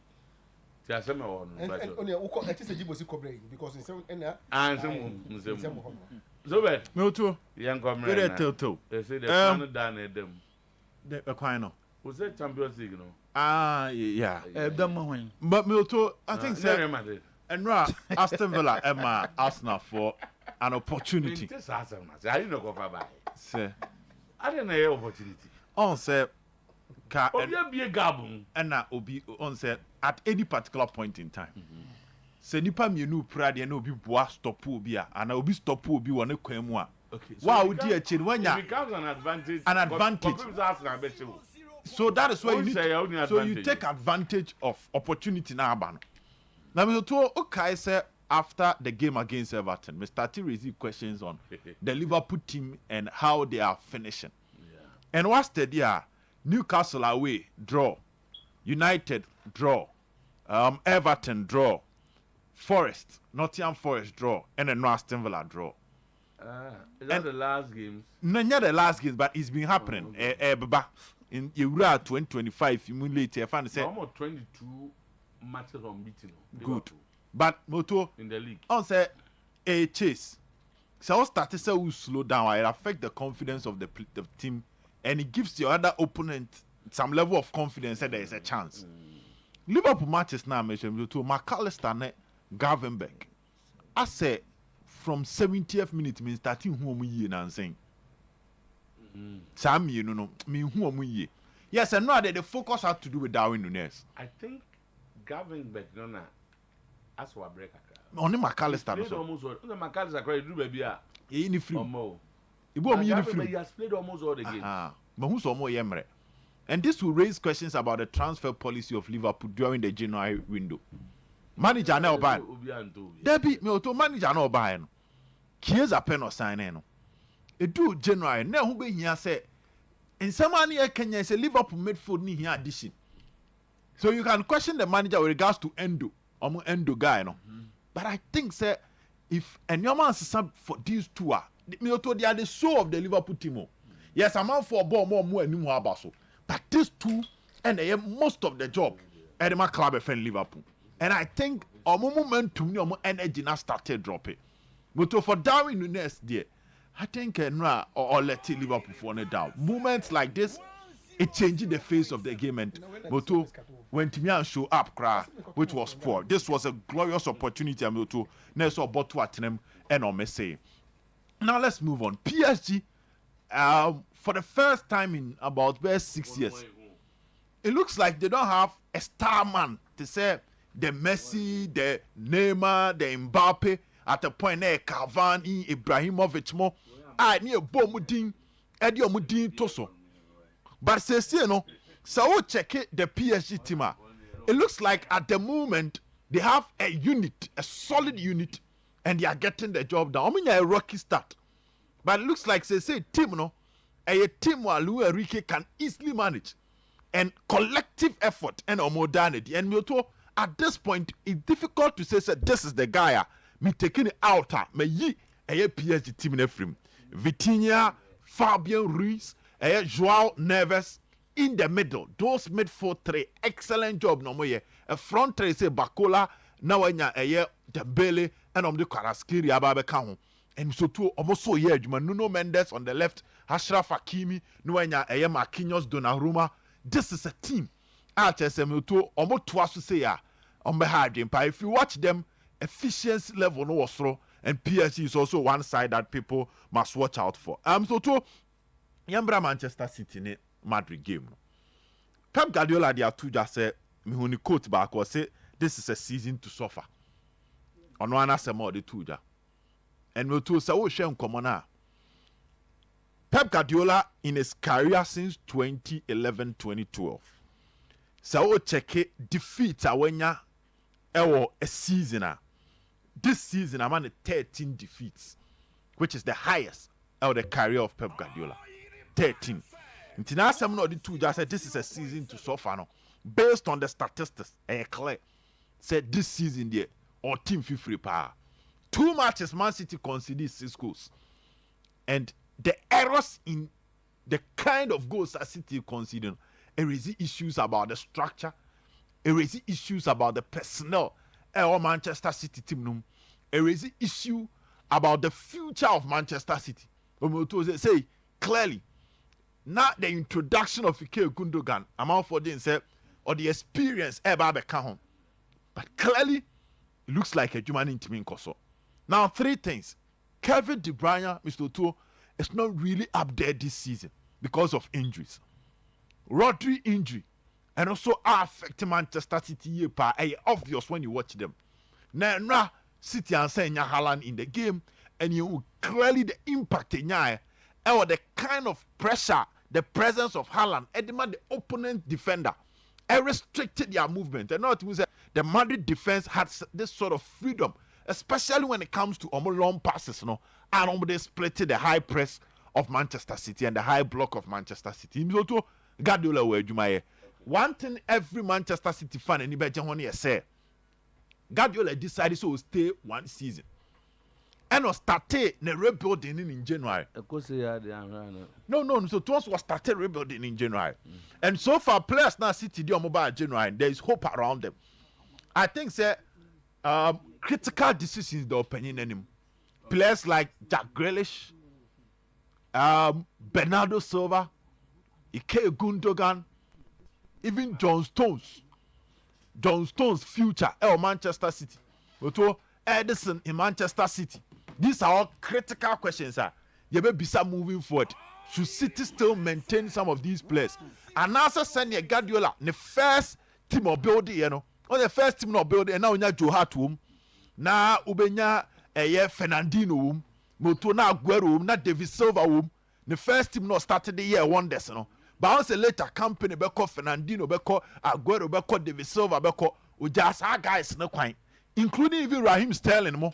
Otona Sterling so count Obeja mo quite Leroy Sané Obeja mo quite. Is he going to take that same critical decisions now and leave these guys for the new generation to take over? Italian football pathetic, Mioto. Oh, Mioto, so much disappointing. Juve AC 1 season any Atlanta. Now Mr. To Juve story, it looks like Tim I expect to say be Juve film na you on film. And it's been running. Ajax that time and now Ronaldo or Olympic Lyon. Now Benya FC Porto, Villarreal, Sevilla, and now PSV. These are the kind of teams that in the last 6 years or may you Juventus a free. Obet me make argument says our teams you you Juve free ma.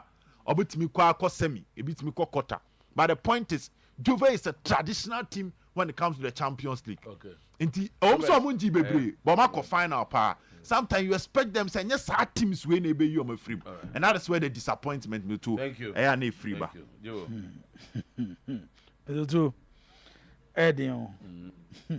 Enra a Champions League. Na ewie na ni para ho. Say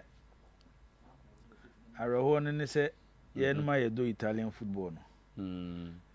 The last year na Italian football dominated Champions League. Yeah, and Europe so season back was but on the expectation na high. Aside on the teams no mu Italian clubs. Inter teams no mu Italian clubs ni film no. Eno na a di problem na ba no. On the Atlanta last season Europa League champions. Na Club Brugge asha omo. AC Milan, na Feyenoord, Juventus, na PSV. Even though last season PSV was in the quarter-final or semi-final, but Borussia Dortmund ni omu film. Italy, so my consistent the last 2 seasons. Into there you might consider them. And now, one way or the other, Mizoto, omo ye club it me do point be no be as a Champions League no more get closer to winning it. Until a do stage be omo the obeto omase. Na another game na course was Santiago Bernabeu. Real Madrid is a different club. When maybe I'm a hair ball in free. And then your man course war park in the snow. Game in a babe a teams in the from hotel or mobile. City phone a decline. And I Real Madrid a toss no mobile. What's that? I know what you say. Na City for no loto omuru amu no mu see form na no na Real Madrid bass no e be see o Real Madrid for no loto omo de nyoma bebre na bobo no enye nyoma e go so park no so nko an born again in fa Madrid for team bass no and two screen so the new Real Madrid bass, the new design for the Real Madrid new bass no on fan to so nam to hwade bi se wo no mo be bobo a baby o mo start on se kanen no se woni kotoko be bobo a mzutu utipa ede na ebe bas ye be Ra stadium o but ye nyina ese epu akwa hwe eti wu kura na woni kotoko be bo no bas na eba no kwa wodi ka sho dada so tell me chance. This is the Real Madrid bas Henry Ra stadium on mzutu oni team we na ebe bobo hwe de o ma church go mo bas no na ha de ede na hu the first trophy near Champions League trophy 15 League 36 World Club Championship 8 Super Cup 6 20 representing Copa del Rey. The number of trophies at club naje na only team ko bobo no atro we agu ne bass won omo teni hu kwa di ka to so competition na ne ko bo na efe ne champions we di ka ga se masa me maji 15 o waje sei eti omudi kan win the psychological battle of the pitch and san ye begina park ne so a omo no abebobo no omo target omo 16th Champions League trophy and Enram Otuo between the two teams City and the Madrid team no bema boda clearly you could see say Madrid epic at the right time, Kylian Mbappe epic at the right time. Unlike last season Adam Otuo majority of Ejumani Jiran Vini Junior and Jude Bellingham so no and they Omabenya an additional player in Kylian Mbappe. Inti abaya miensa. See a boy no abo ni wie no. Zoto. Se Bellingham anshego. Se Vini anshego. Aka Madrid be share 3 goals. Na Bellingham anshebi, Vini anshebi. All the 3 goals for Kylian Mbappe ho na bae. Eti the biameka se season no ya chichem. Ya were the first part, second part, and the last part. Say baby I do no. The last part of the season. One, the physical condition of your players is very important. Confidence our players during the course of the season is so important. It is your confidence as a man. Ushe players no mujina park no suna. None of them are motivated to say Kylian Mbappe. None of them are motivated to say Kylian Mbappe. Last time I make us asking what you say. The difference between Real Madrid and other clubs is say, who a player now share Real Madrid JCA. BBN wa ben wa Real Madrid a player bin yebida. It is the why is not enough. Okay, me Vini Junior maje Champions League me no. Yenya odai. Champions League me no awaji ne ehu bida. Kabaya ne Luka Modric mu 6. Gento mu 6, Ronaldo mu 5. Etu ye Vini Junior no waji 2 a asembai. Ebi ma ye bi atwa mu kɔ ti dia wo ye no kura nya hwee. Tama ye be hu se waduru so ho eye wan wakɔgye 7. Eno de yes oh watra Gento mo watra Kabaya mo watra Modric mo nti eno de wo ho. Enti clearly this Real Madrid team is Otuo a different club. And then I make say based on scoreline no mo defeat yard at the course Santiago Bernabeu no. Na making it difficult for club offense Manchester City to overturn the results and eliminate club offense Real Madrid. And they baby I do Otuo Mbappe by for aside no person about Madrid. Man said we can say Mbappe a delay in the French league because at that age, you know, the Monaco ball Champions League semi-final, Juventus eliminate you. That age, you call World Cup, our year star, at the French team. I'm the World Cup final, I'm Croatia 4-2. No. If Mbappe move to a bigger league, I will move from Monaco to PSG because French league ni Liga, they produce Ballon d'Or winners. In the history of the French league and the history of the Ballon d'Or, only one player and Abobo in the French league. I'm so to watch Ballon d'Or. Jean-Pierre Papin. Great French players Omanya award DB. Raymond Kopa. He was at Real Madrid. Michel Platini, Juventus. Zinedine Zidane, Juventus, and then Real Madrid. It's playing in the French league now, and non quite alone. Elemental chances of winning individual awards to say world best or Ballon d'Or. But no, you both game you say hat-trick. Zoto akoshebu new campaign with PSG. But Enra, would you have had the PR around Kylian Mbappe 3 goals now? Share you know. Madrid for no, omo newspapers be crash started the next Ballon d'Or winner. Omo betwe na de na kwa de na kwa kwaje. Real Madrid Champions League na. Then Enra ball no omo boy no. Ma say teams na. Me hwe Liverpool ne, o say come obi ante. Liverpool born on mobile and run. I never come who and say, as a break a cray at Liverpool team. Science near clear. And then I'm quite worried because Osha teams now cover Champions League in the ma. Bayern Munich, no. How much me Bayern said to game in the year. The first 15 minutes, not certain for betting a change game and put Bayern in a difficult situation.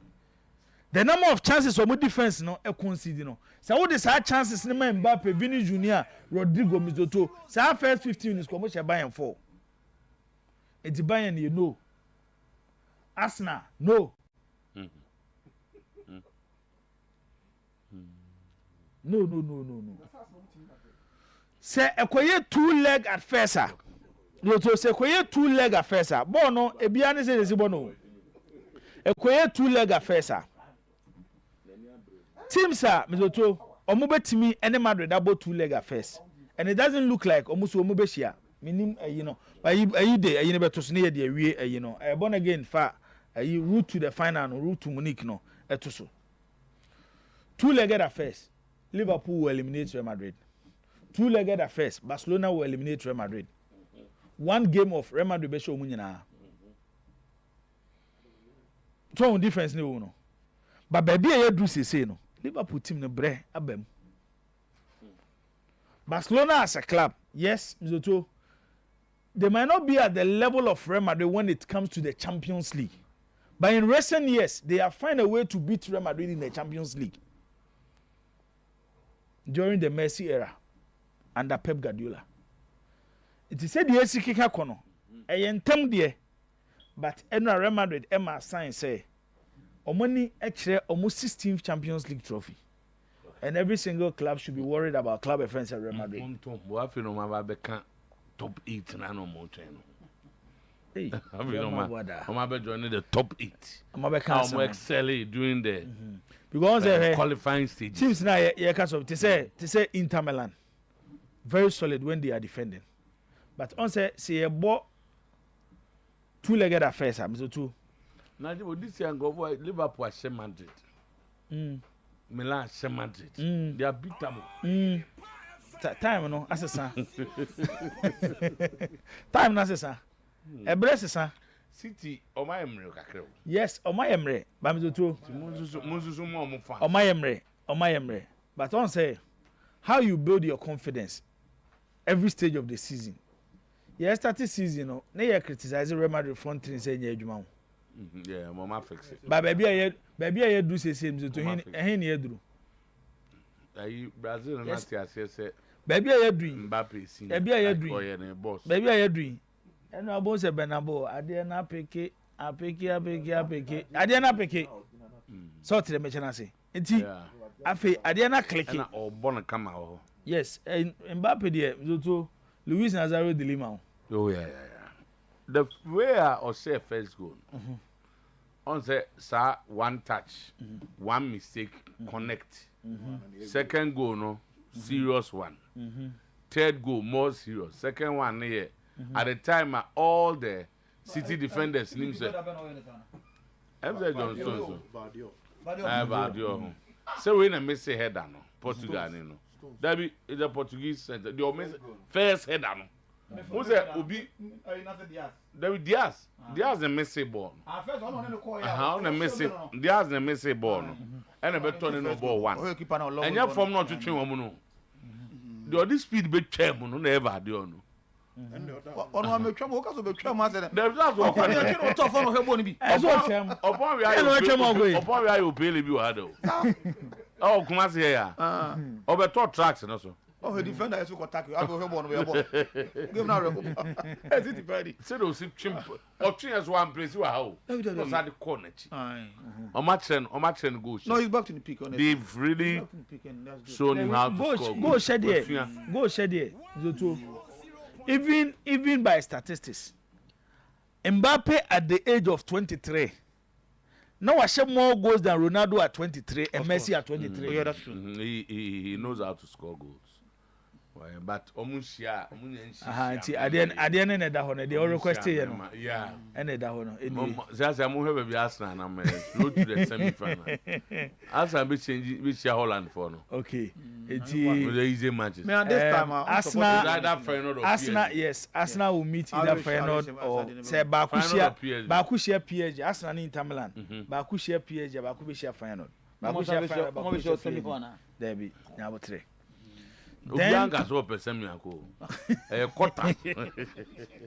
Quarter first. Let's get to the bridge first. Okay. But Barcelona nam he. Barca Benfica na PSG. Barca PSG will be a match. It's Barca Liverpool. Benfica ni PSG. And Liverpool so no. Barca Liverpool Benfica PSG. And Madrid so Madrid Leverkusen or Atletico Madrid. Also Atletico Madrid. Are there for away over 2 legs. Now let's go for you MFU. Okay. MFU and Captain Yanko ask more stories. Yeah, I'm so told you know, as a stand and I'll start here. You start and I will come once. You give them the benefit of the doubt. That's you give them that chance because they've not come out with an official statement. Anyway. I don't know Obeka the FA what they are saying, you are right. True. Because I've spoken to the top men, some of the top men at the FA. On the first. So I think that if that's so, say the FA no. I know GFA president Bechia Kotoko we no more say. Ebi almost be after polling. Oh, they are not me picking from that. Say after polling, can be nice. For the league to restart. Science inspection now or more, you know. The FA plus club licensing, the ministry, then the sports authority. Joint at the I think one person area and at the ministry might have told them say, "Yeah, intimate question first, whereby you report because I said go for you nobody will find this report." I come FA no, then the come ministry no, the ministry no okay answer the team season I say so. So the forecast or consider maybe you could do honor. There's a bigger hand that catch on say. Okay, so if you are playing the FA Cup matches, then the FA Cup matches must also be scrapped. I think that is where it must also be scrapped because FA Cup match and the league my difference be anymore. Stadium na ebo no. Stadium but so why are they playing the FA Cup match? It's another question, Mr. Two. It's another question. So now the thing is to the FA, they don't compare some year pan say the safety protocols no they have 2 journals or makano. E di come FA Cup we boy. And come by implementing now at the various security testing. Also, they want to show. Okay, so what have they done based on what information? The only idea, send some of my cassette. I think that I didn't have to come here, people, so I can security protocols, the enhanced security protocols on the say, club will be a almost safety officer. The safety officer will be chosen from the regional basis. Then, now, or coordinating with the clubs. Oh, Mount said, my way, say, the GFA now have regional security coordinators. That's for everyone. From the police. Police for now, club will be answer our safety officer. I on the lazy with the regional adiano. Then almost the team be all away biano. The team no so almost safety officer no will have to liaise with all these things. Supporters union also so they are creating that bond. And also they will know each other. These are some of the things that Mufi say. Some of the to going forward now. Nobody at all. And you know almost starting from the FA Cup. I know they say somebody test of myself. I don't know macano. People so no much trouble no. Be put into practice. And you know the security will be enhanced. Whereby I say the security details no. And you said the all clubs in some. They almost can no. They don't person more no. But I think say a code rules or a bit hot. That is why omo backtrack omo kase omo fa any communicate bia ema no. Because to be honest with you, as I was talking to the clubs, both Kotoko and us, and na me ko omo camp no mo kasa no. They no mo nyina e kase. Yan twen ma communicate no out. You see the point? The communicate, yes, they are pay by, you know. They go on the I think the FA no must say FA dey ba no. I said in my. That's why I make us anti-me ama. So communicate by na nka e be hye mu kina say on the 1st of March no. Omo ba be chance no. Right. That was the agreement and my. But I want to believe say I could do the ministry when I said I work no. The ministry no might have said something say no. You trying am I just sign money now we can come back and start the league. And if it has be aka than to come back to say almost for communicate be mind, you know. That first no. It's not for you disregard that first no. You know, e ba sa na make no. Obi anybody sa amaso first hopefully Kotoko. And the police form no much here. I'm a police regional coordinators no. Because me need that, you know. But what I know is only they've made the police. Now has. I think the FN go and visit the police bear twice. First with the IGP. Because the last time the FN went to the police, more officers so that meeting number so. But as to say, baby, I'm could do no, and I mean to me, anchor. But me so to someone na parliament discussing and someone more can. Maybe free say Ghana. We've had enough of talk show. Say yeah, can't say. Now you very good for them. And Muna no so abeka eventually. And whom I say Muna. Also, GFA have not confirmed the start date for the suspended Ghana Premier League. Yeah. Okay. Competitions manager. Oh no. I was say. So na baseke ndi ano. One number 2 serve will be. Aye. On say on over second. Oh, sorry. On say omunya confirm date be. Yeah. Some league no. Okay. That's what all right, Captain Diana Yankwe. And so make an answer parliament and they did an extensive work on it. Then someone say honorable mama I say and the honorable minister no name. On a discussing ama league sports ama DF. No go even so muntimi nya. Not on betimi aboa. For na so muntimi nye. Enti minister so e ha no. E ha no say league na e bo no I don't know. No also negotiation. So what starting primary talk. At the moment there's an issue between the GFA and the Super Sport. So it's not for him to go and negotiate for them. So betimi aboa. Yanga so obosi is negotiating. Got to be quite negotiation. Did you say negotiation? Negotiation is not quite true. He's talking to them. Now, what's all negotiations for? That is the word. Also, on this Super Sport for no, they are negotiating for them to show the Premier League. So it means Super Sport are just to because before you talk about negotiation, I just accept it. Are they not negotiation? Part of the negotiation. I thought the discussion. Because one, this is a product of the GFA. Any Black Stars is a GFA product. So what I say. So I thought that the GFA would rather lead this than the minister will help. Maybe you're not because say a GTV there. A GTV there. So GTV is way too much of Ghana. Why is the minister not talking to GTV? You told me quite a samba. And I have some day to remember. All right. Okay. Bafo. Yeah. GTV na area. I know the minister Alfred. And the same problem is with Wemo. And the minister Oban home thing, but Omuza GF for no. Say DNT. Tama enti Okoya with scammer clubs na. Information kakra o de mine based upon where you kakra unya no. Any meeting mu asem no. Me they say the sports minister and his ministry.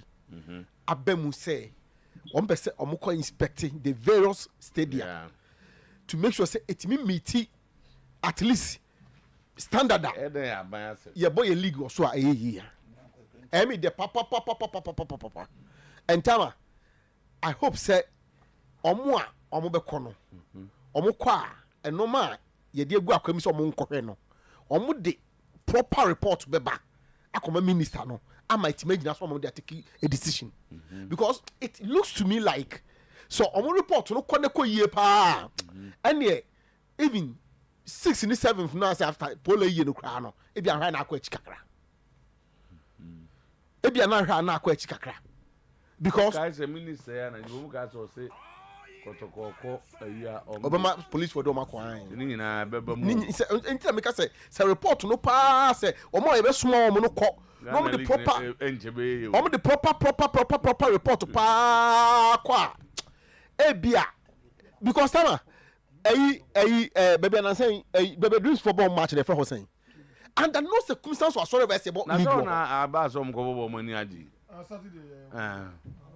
Saturday omo ko bo mani aji so but under no circumstance whatsoever and a Ghana Premier League match as a ball under no and just we are talking about a Premier League match yanka ordinary match bia Ghana Premier League match and just a ball so entika me bompa say minister no kono ko hu a no aka chom say da bi ye twam ye the reading kasa ni mu tuba ye mo league ho dreams mo babo bi ye nyimu mfi asene say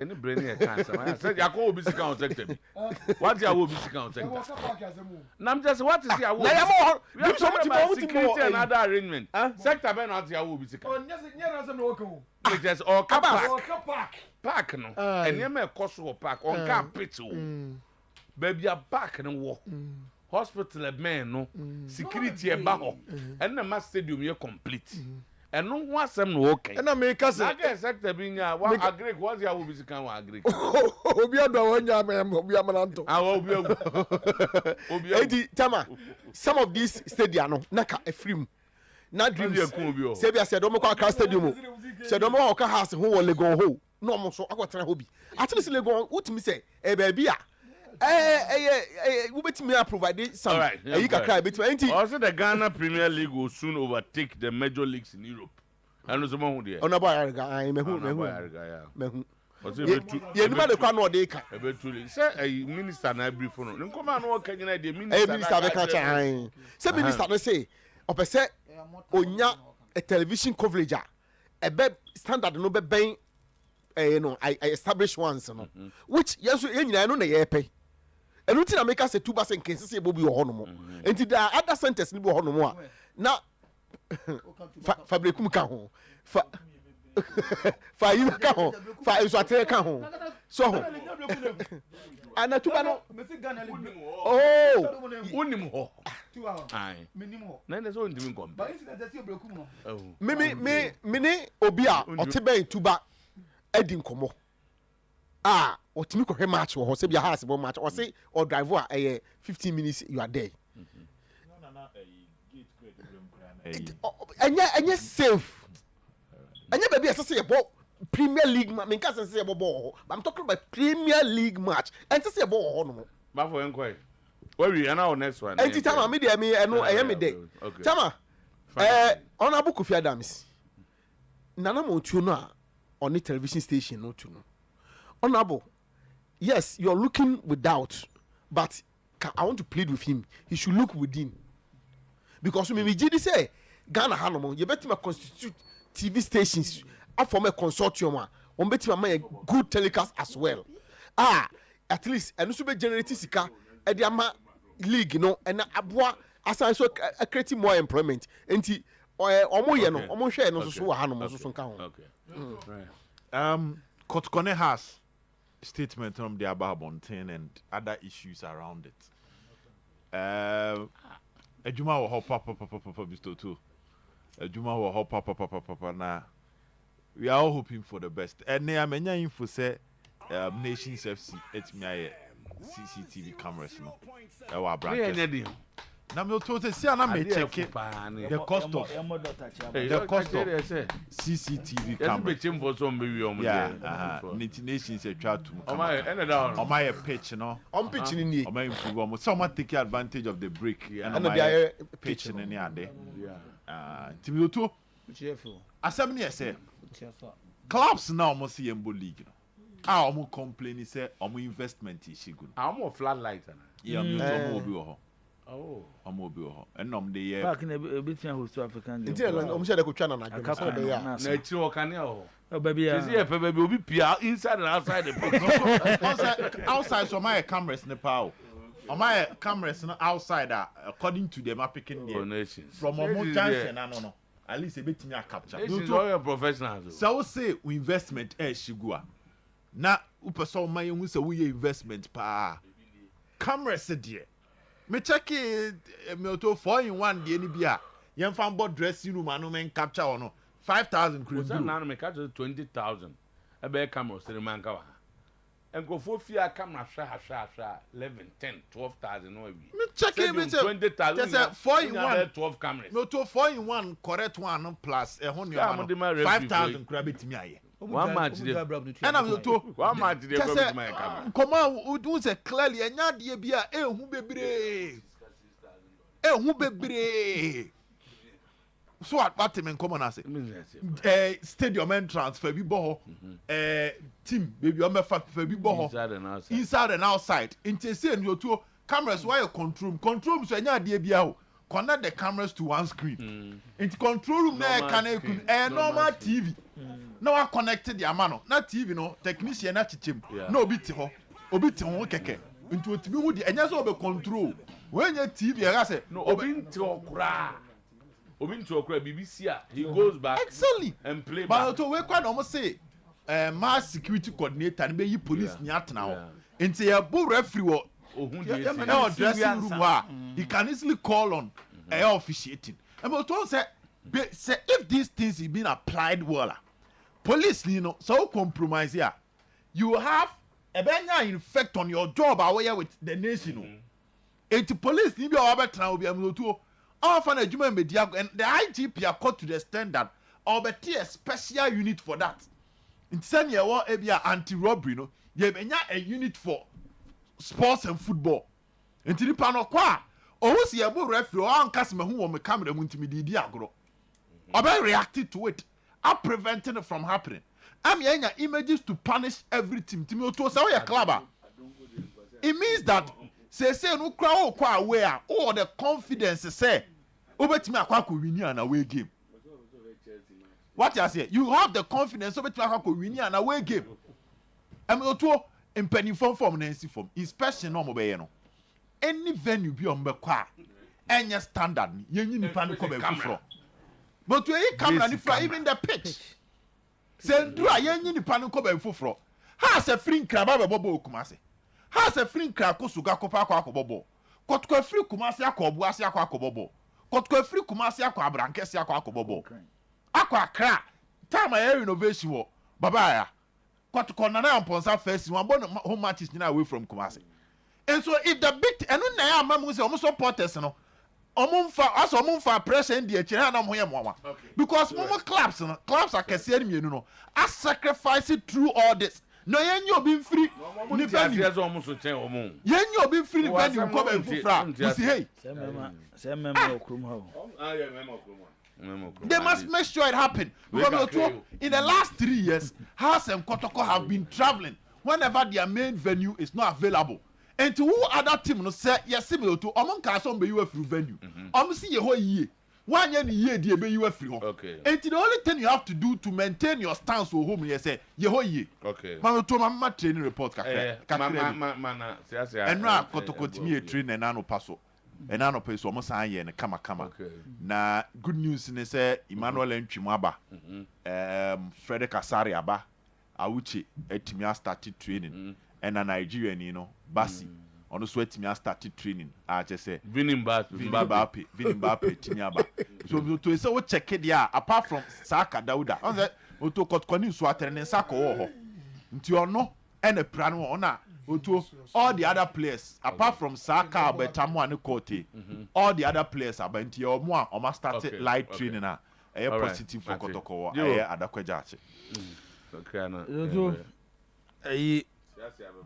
Ayi for no club administrators no ebi mo aya no mo kasa bi o mo ka so ye ne ye de ye bo de pe ne ye no okay se bo no mbo na Ghana aban so na de ne man so pe no so ye no nti de won ti ase a fa o team ne na kokuru fufuro so na ko bo okuru na ko bo no ho me de metete enu so to nkomo a medidi no eye asem no mayem fa ne tra o opem so nani wa asem no ho pa president of the land nani e wa asem no ho pa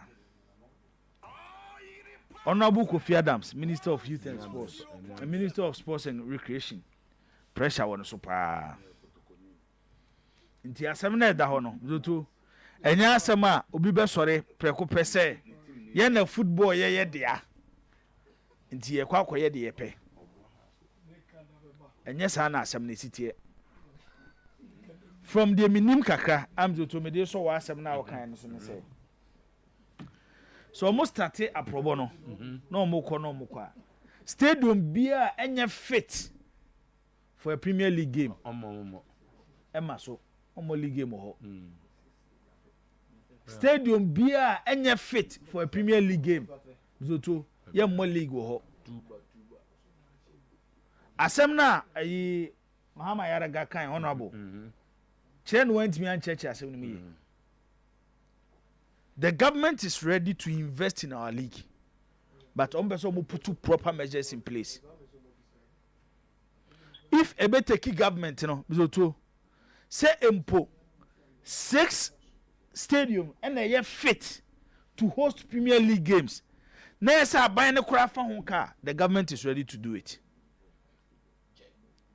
the government is ready to do it eti asem na eda ho no zoto akoya amana na sam na ne beda ho no efefo masa na tie agum sam na ne ntimi nsida ma bo bo modern o ma ya ndo mu ntimi nsi amana no enti da bia amana ne da ho feeling no bi wa we na tieto enye bo ne bo no se ma mzoto ye ma bo ne bo nko a ye da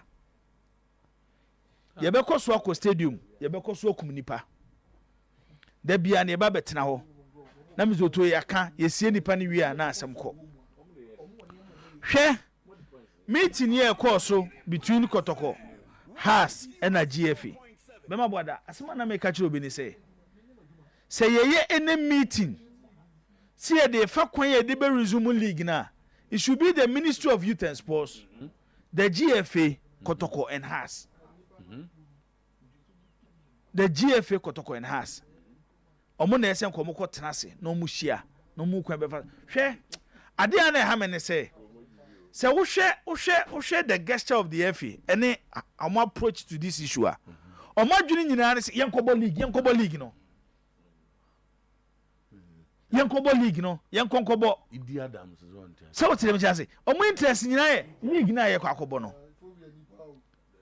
but ye tenase am ye kwa akobo league no zoto security measures ye omo so omo de aguyi zoto security measures ye omo so omo de aguyi me tenase na me kan mo proposal na ho awan ni nyina na zoto omo ka hu e dey no maka ene ye be fa venue coordinator ye be fa regional coordinator no ma be dey